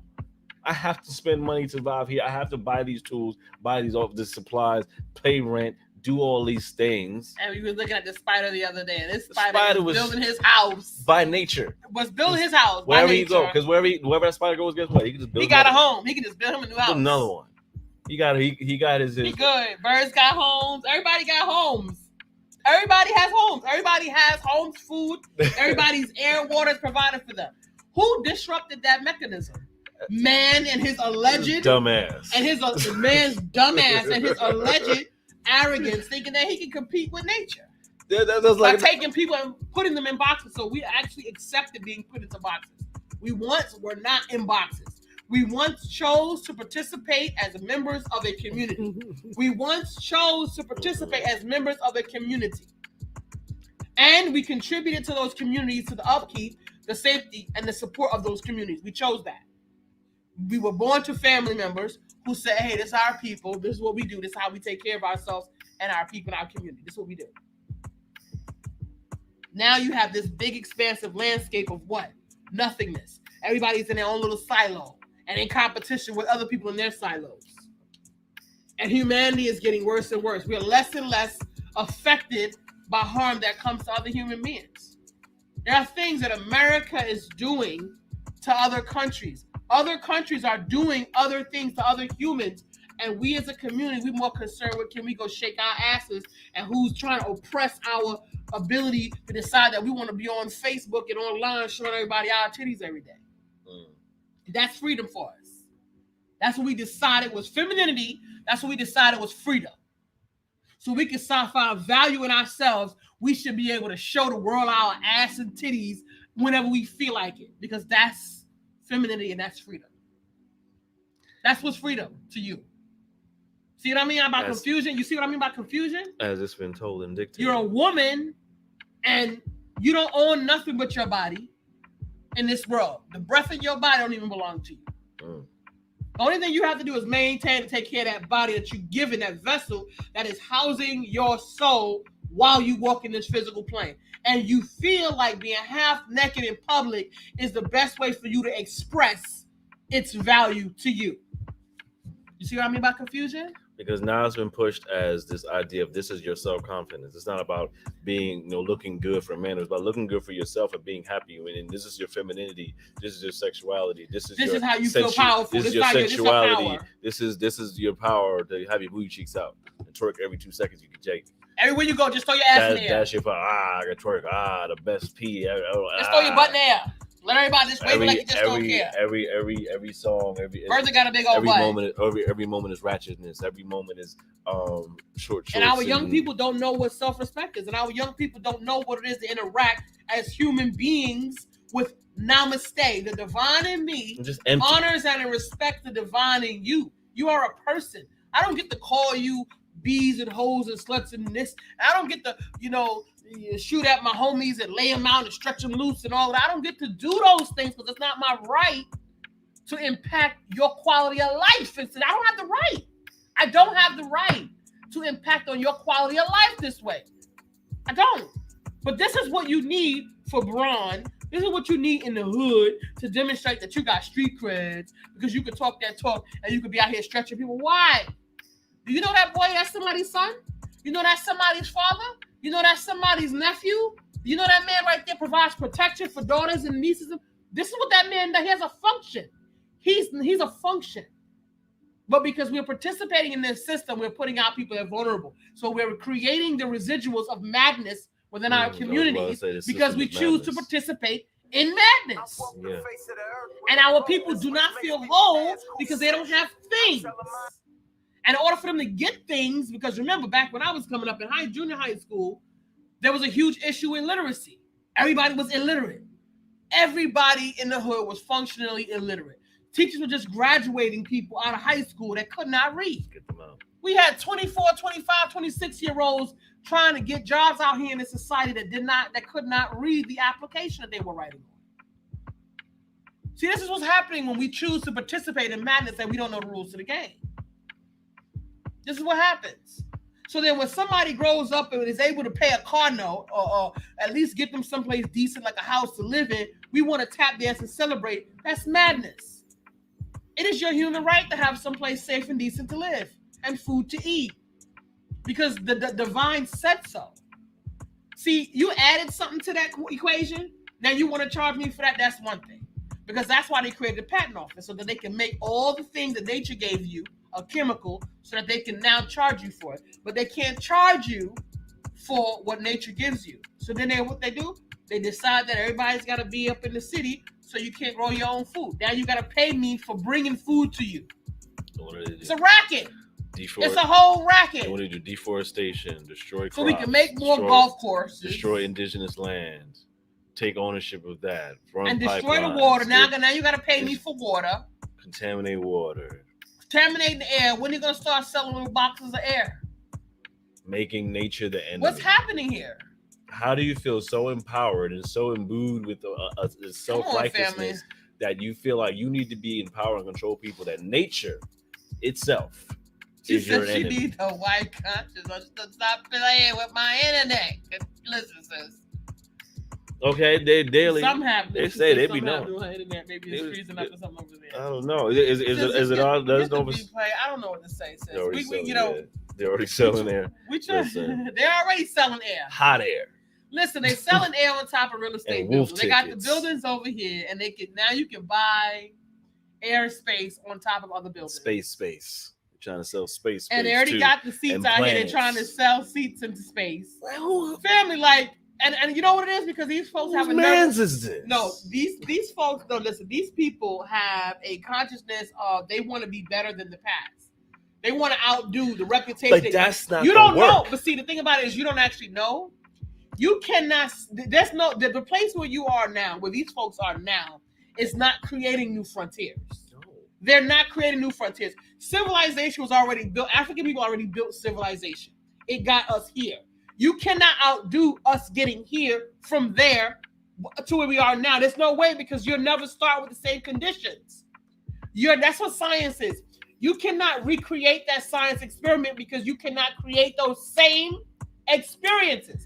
You're not starting from zero and building up. You're destroying shit to put it back to zero to do what?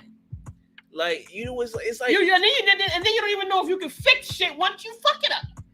I can't right now. You know, you know what it's like? Like, it's like it's like standing in a burning house with all these crazy people, and you walking on top of a rug that has a hump on it the size of Mount Everest because of how much stuff is swept under it. Yes. Like, stop sweeping stuff. Acknowledge that if you're going to talk about writing history is not about fucking covering up stuff or changing that or being friendly. It's not, I don't need you to be my friend. I need you to fix this shit. Like, fix it, right? Because the system is still corrupt. The system is still operating in a way that still oppresses people. The system is still operating in a way that still destroys black and brown communities. The system is operating in a way that makes other people, other brown people and people of color still anti-black. It makes blacks anti-black. It makes continental Africans anti-black. It makes these systems where there's still a public enemy that didn't even want to participate in none of this shit. Why? Because you feel threatened by experience and being. Get the fuck out of my face. Our sister just shared something on here talking about they legit have portable oxygen, dog. They legit have portable oxygen. I'm not gonna do no advertisement for them. Next time Bezos go into space, I'm gonna find a way to hijack his ass, kick him out. Like I said, and I'm out of here. I ain't staying for 10 minutes. This is absolute madness, family. And this is why it's important for us to get on. Is to get our situation correct, get our minds right, and start talking the right kind of conversation. Then he who loves his life will lose it. This madness right here, it's not gonna last forever. This jig is going to be up. Where you going to fall in the metric? When it all hit the ground, when the chips fall where they may, where will you be? What will be your position? And it's not about fighting with other Africans. It's about getting Africans on board because there's power where there is people. Period. See, right now, people are not powerful because there's too much confusion in space. You know what happens? We go into space trying to do something, and it's like, I don't even want to be able to be bothered. I just want to do it by myself because y'all just keeping up too much madness. Because everybody want to be a leader. Everybody want to be in the front of the room. If you don't have a level of African-centered consciousness, and there's rules to engagement when you are inside of African-centered consciousness, when you have a substantial amount of African life skills, your behavior and interactions with other Africans is different. Okay? Yeah. Your behavior and interactions with other Africans is different. Right? You don't, with anybody who hears me say something and their natural default is combat, you need more African-centered life skills. Yeah. Holla at me later. You need more African life skills. And I may or may not have time to interact with you. It depends on where I'm at in my schematic of what I'm doing. Because see, I'm just going to embark. I'm just going to disembark and be out. And then when I see people who want to come in, who are looking from the sidelines and who want to lunge in to take, I throw the barriers up for them in a hot minute. Because first of all, come in transparent. That's all. That's a main 85 to 93%. Made that so hard. Of 85 to 93% of all communication is nonverbal. I'm looking at your behavior off the rip. See you speaking. And African people, we have to change our behavior so that we can change our African-centered life skills so we can actually manifest African-centered consciousness in our living experience. And we can do that.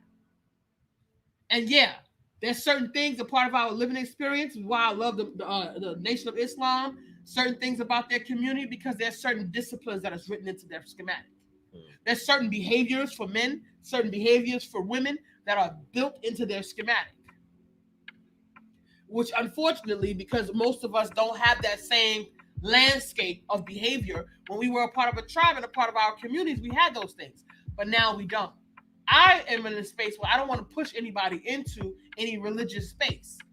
I want you to choose to be committed to African-centered consciousness and work on your African-centered life skills every day on your own accord. Because I need you to have a certain type of power within yourself. I need you to have a certain degree of commitment that you've already chosen to regulate, to self-regulate yourself and stand in commitment to. I need that. That is also a lesson. I don't want you to be forced. I don't want to use fear. I don't want to use intimidation.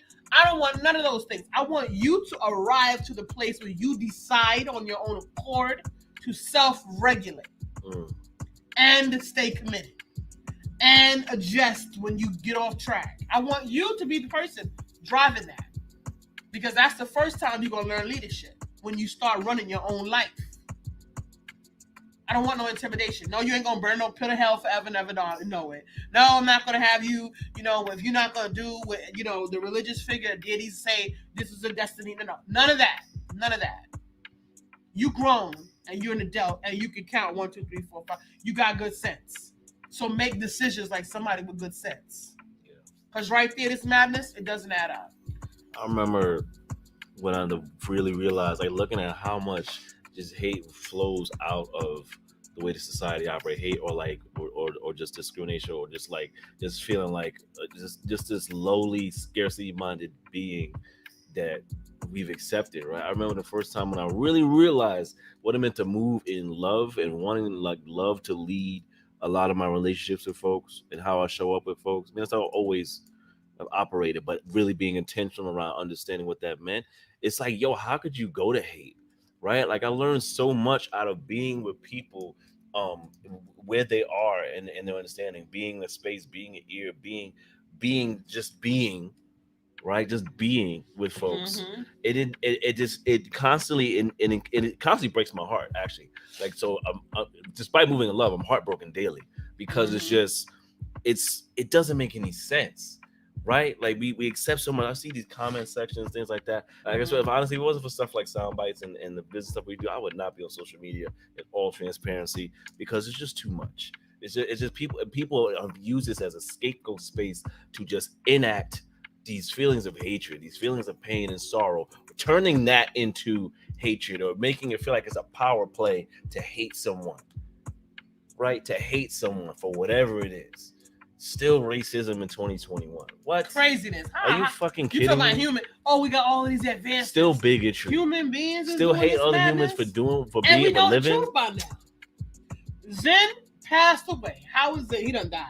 People's history of the United States. He done died. James Lone was on radio the other day. Lies my teacher told. We know the truth. Egyptologists been studying in Kemet for this long. We know the truth. Matter of fact, didn't nobody even need to go to Kemet. All y'all needed to go out there in Europe and go out there and tell them folks to bring all that stuff up there from the basement, from the dungeon. Bring all that stuff up out of there and get that stuff to the people. They holding it. They got the stuff in the vaults out there. Stop it. Get that stuff to the people. Just stop it.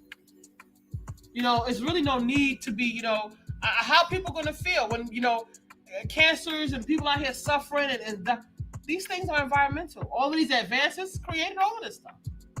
They were living with none of the things we have now hundreds of thousands of years ago. Advances. How did we get here now if we've been here all this time? How? How did we get here? How? If we was reckless, if things weren't well, we wouldn't be here now. We would have long time. Humanity would have gone extinct. There would be no Soundbytes. There would be none of this stuff. We got here because we're here, because we've been here. They build the pyramids that just over there, just doing what they do. There's so much stuff they have yet to even discover. So much. But you get to tune up into your ancestors. You get to tune into your vibration. Mm-hmm. You don't only have to tune into the trauma. Yeah. You can tune into the greatness. You can turn right into the greatness. Shouts out to our brother Monte Chakunte. He was saying, our ancestors, we say rest in peace, but our ancestors actually don't rest because they're always ready to be at work for us to do what needs to be done to continue the movement going. Mm-hmm. Right? There's still work to be done. As long as we're here in this fight and this struggle, there's still work to be done, and they're there to support us. So it's important that we get to look to them. But you can't be calling on your ancestors when you over here simping. Don't be simping. Don't be no simp cake so they can stand there looking like, really? Nah, you can't be calling on your ancestors when you living as a contradiction. I wish I would become an ancestor. Somebody call me on some BS like what? No, you can't be calling your ancestors when you live the life of a contradiction. No. See, you can call on your ancestors when you live in your life and your life is clean, and you live in strong and African-centered consciousness. People say, "Oh, you African-centered conscious." That means you living against everybody else. If African-centered consciousness is what it needs to be, there is nobody else. There's everybody. Because African-centered consciousness encompasses being in command of all moving energy. Mm. Oh, we got to evolve there. So you can't take cues from people who don't have African-centered consciousness because they are holding you in a position of underdevelopment because they are underdeveloped. You have to live in African-centered consciousness among others who know the possibility of African-centered consciousness. You cannot live underneath people who are underdeveloped because they will deflect their disabilities onto you. In the deficit. If you're trying to reach your highest possibility, you got to be inside of African-centered consciousness. Sure. Yeah, family, we out here doing this thing. Yeah, we gonna stay with you. We doing it. We growing. We see, sister. Yeah, we passionate out here, Sister Karen. This is necessary, right? It means so much to us. I know you know this person. It means so much to us to just be in this, right? In all of its funkiness. It's funky, but it needs to be done. It don't have to be. And it gets to be done. It doesn't have to be, but I'm saying it is. It is and because of the system. We didn't create it that way. We should see this as empowering, yes, as digging ourselves out. I'm not. We should see it as a joyful experience to get out of the garbage. Right. I'm calling that's what I'm saying. I'm calling it's all encompassing experience, right? It's a funky situation that we're in. However, to stand in looking at what's possible, there's a joy there because there's hope there. There's a will to do something there and be different there. And imagining the possibilities being endless around what can happen when everybody stands together. Being in that space, right? It's all these pieces and moving in love and seeing what that can create in the spaces around you, even in the small pockets, right? Because even in a small pocket, big things can come true. That's right. Every time. And a future can be made. Tupac said, "I may not be the one to change the world, but I'm gonna spark the mind to change the world." Right, and that's all you can even ask for. And that's okay. That's okay. That's all you can ask for. Even if that's all you do. And that's even good. if it's one kid. That's good too. That'll be the kid to make the difference, right? That's good too. But I don't expect it to be one person. I expect everybody to take responsibility. I expect every African to rise up and get busy. I expect every African to stand up on your two strong legs and ignite your African consciousness and go to work, getting work done every day. Don't waste time wasting time. Getting too caught up in a lot of this foolishness. And there's so many different things that take us and distract us from where we should be focusing our energy. We got all kind of deficits within ourselves, our lack of discipline, our lack of self-efficacy. See, these are things we should be working on every single day.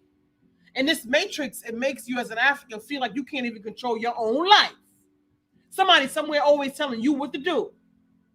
Some white person who has unmerited privilege get to walk up in here and have him walk the second in your shoes and tell you and regulate and modify and rearrange you up in your life. That does something to your spirit. And commodify your life. Get your African mind right. Do it. Get your African mind right. I dare you. And it has nothing to do with a fight. Because I don't be out here fighting, family. Right. Again, I don't be out here throwing them bows because it ain't necessary. It ain't about fighting white people. It ain't about fighting any people. It ain't a fight with people. Right? There may be a physical way to cause altercation. I want to caution you. That's a residual of the virus. That is a residual of the madness of the matrix, but it does not have to be. It doesn't have to be. It does not have to be if we control how it happens. But since we are not standing in a space of controlling the environment, we consistently are in reaction and crisis management. This is why I am saying to you, while you have this second and this moment, utilize this time well. Do not waste time wasting time. Take your mind away from foolishness and being distracted by stuff that don't really matter.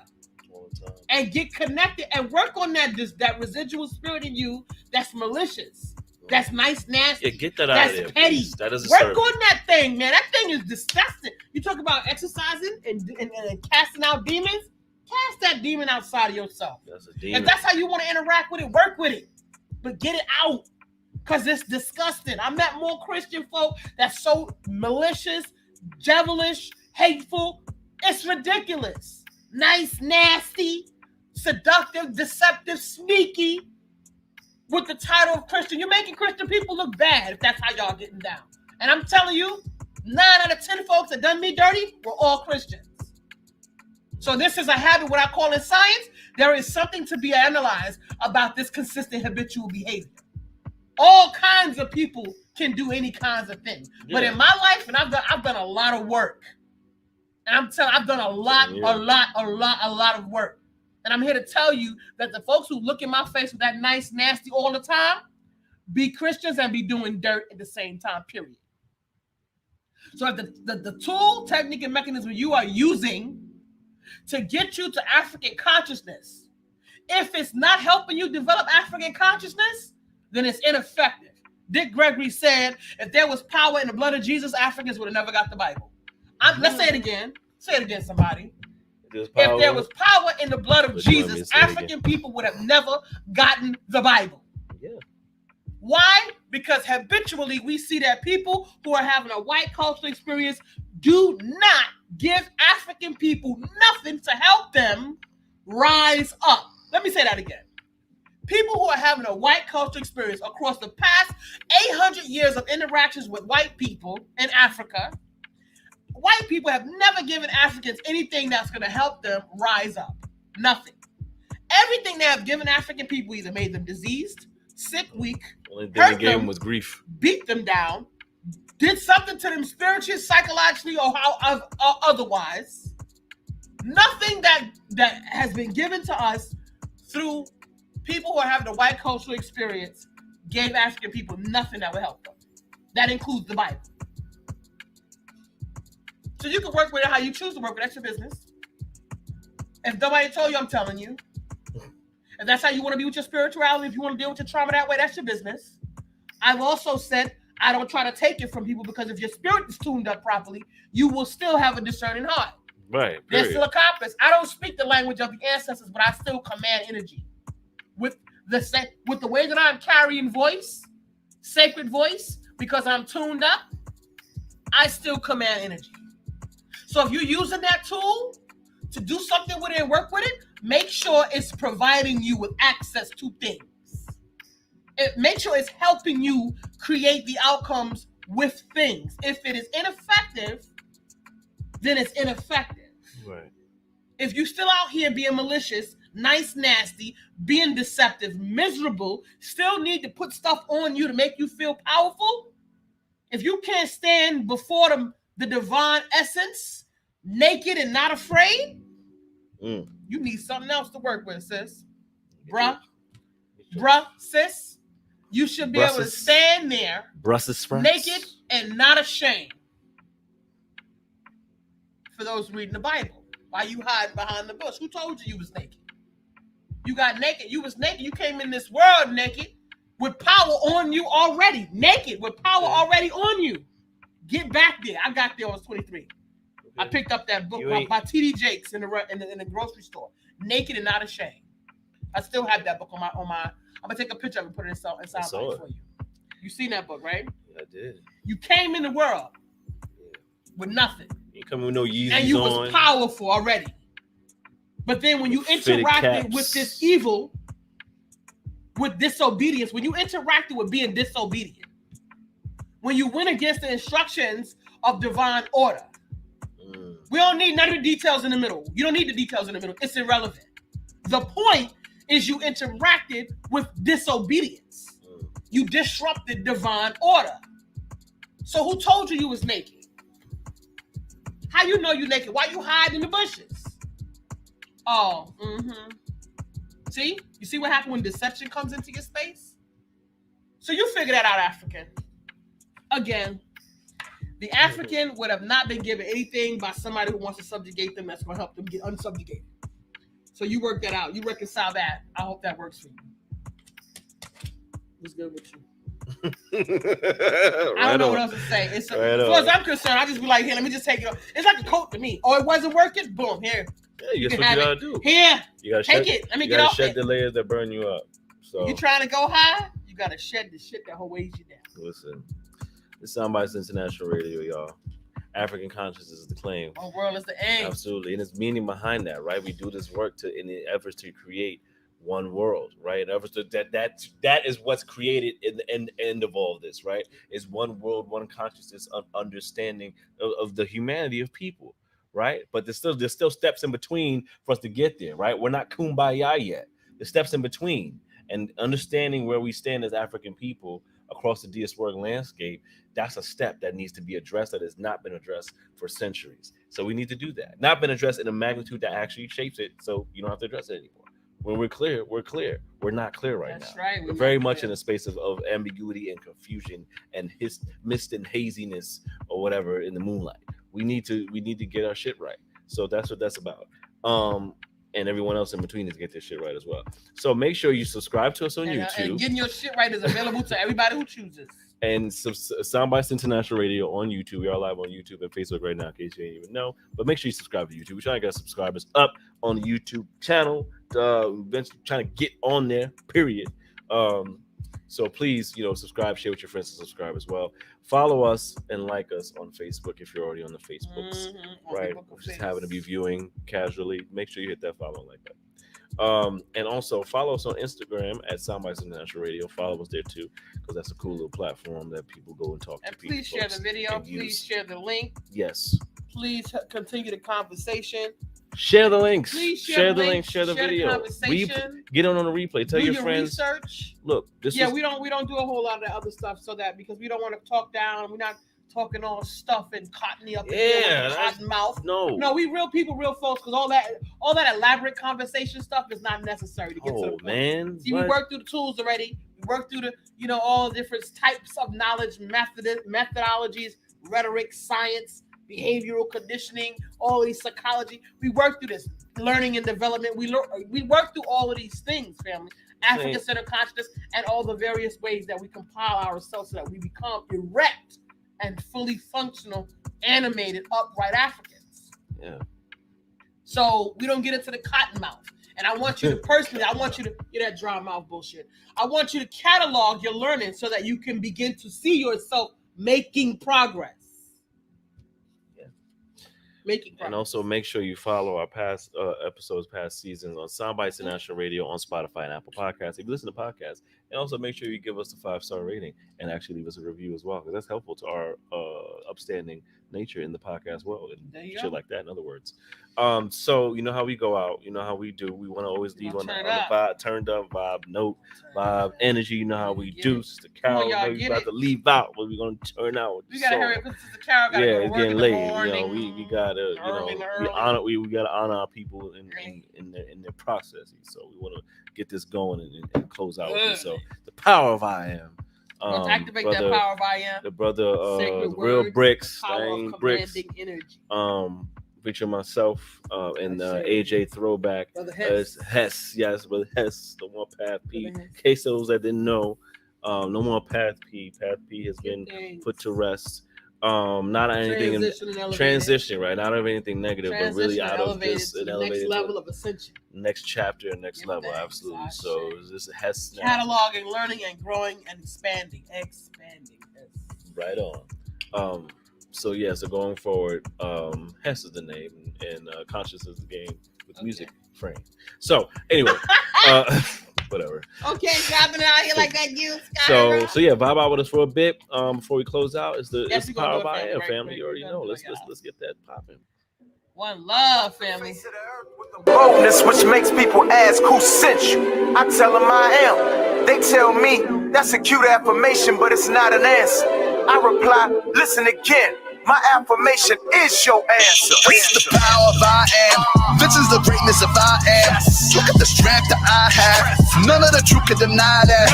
Hear the proof in the hi-hat. Hey, turn the reflection, I digress. I love me more, never love less. I love me more, never love less.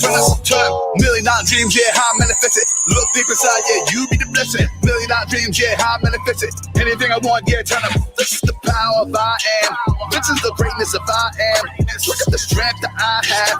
None of the truth can deny the power of I am. Handsome chocolate mofo, yo. Anytime I'm on GoPro, lyrical high home growth. Living spots with a cold so low. Conditions without morale so low. So I pitched it fast, pitch it slow. Till the cows call home, bro. It didn't make sense. I was told as a child I wouldn't be shit. Revenge on my mind, started flipping the script. They fed me lines, started picking that shit. They treated me different, I embraced that that shit. You know the ones that be closest to you to be the family ties. Sacred bonds, seeing plenty murder, dirty service, ludicrous, cock up with a dirty burner. But bet I believed in me 1,000%. Bet I achieved what I was saying again. I couldn't resist. Kill these niggas with their toxicness without a popping piss or monotonous. Told myself I couldn't rock with this. Hanging with goofies couldn't get rich. True blood suckers couldn't see bliss, couldn't see shit. Kiss cold face, nigga, you dead wrong.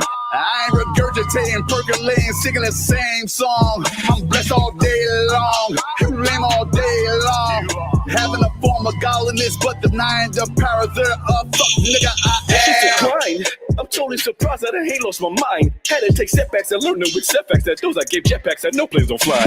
Now I'm in no space, so wasting my time. Focus my glow to shift paradigms. My get up and go to keep my folks from dying. So I'm on the road with a goal that's refined. Yeah, riding with a mean vision. Reflected from every angle through a clean prison. Matter of fact, in fact, the color was gray when I lost my mother. Found peace aside my queen and I laid in on my brothers. Yeah, God was shaping up the grand scheme. I done wrestled to the mat on my damn demons. In a matter of time, became a champion. Now my everyday marches to do the damn thing. So my aim to pack out every arena, inspire the future leaders with every line of the levers of God and unbelievers. Do what they can't conceive us, know what we do and leave us. Brick, they never see us. Whoa! God damn, I'm feeling good, motherfuck. What they say, I'm doing what they never would. Yeah. Get a grasp on your life, yeah. Pay many sacrificial prices. Podium done playing nice, yeah. They gonna recognize who the nice is. From the north to the southeast, kicking others every lane, share about seats. I'm aligned with it, man. You cannot be. Say anything I won't yet. This is the power of I am. This is the greatness of I am. Look at the strength that I have. None of the truth can deny that. Hear the proof in the hi-hat. Hey, turn the reflection, I digress. I love me more, never love less. I love me more, never love less. Turn $1 million dreams, yeah, how I manifest it. Look deep inside, yeah, you be the blessing. $1 million dreams, yeah, how I manifest it. Anything I want, yeah, turn up. This is the power of I am. This is the greatness of I am. Look at the strength that I have. None of the truth can deny the power of Man, I I ain't am. talking in terms of I wish, I want to, or even I will anymore. Only things I proclaim, I do, I have, and I am. I do as my ancestors instruct. I have all I need to affect change, and I am a living magnification of God.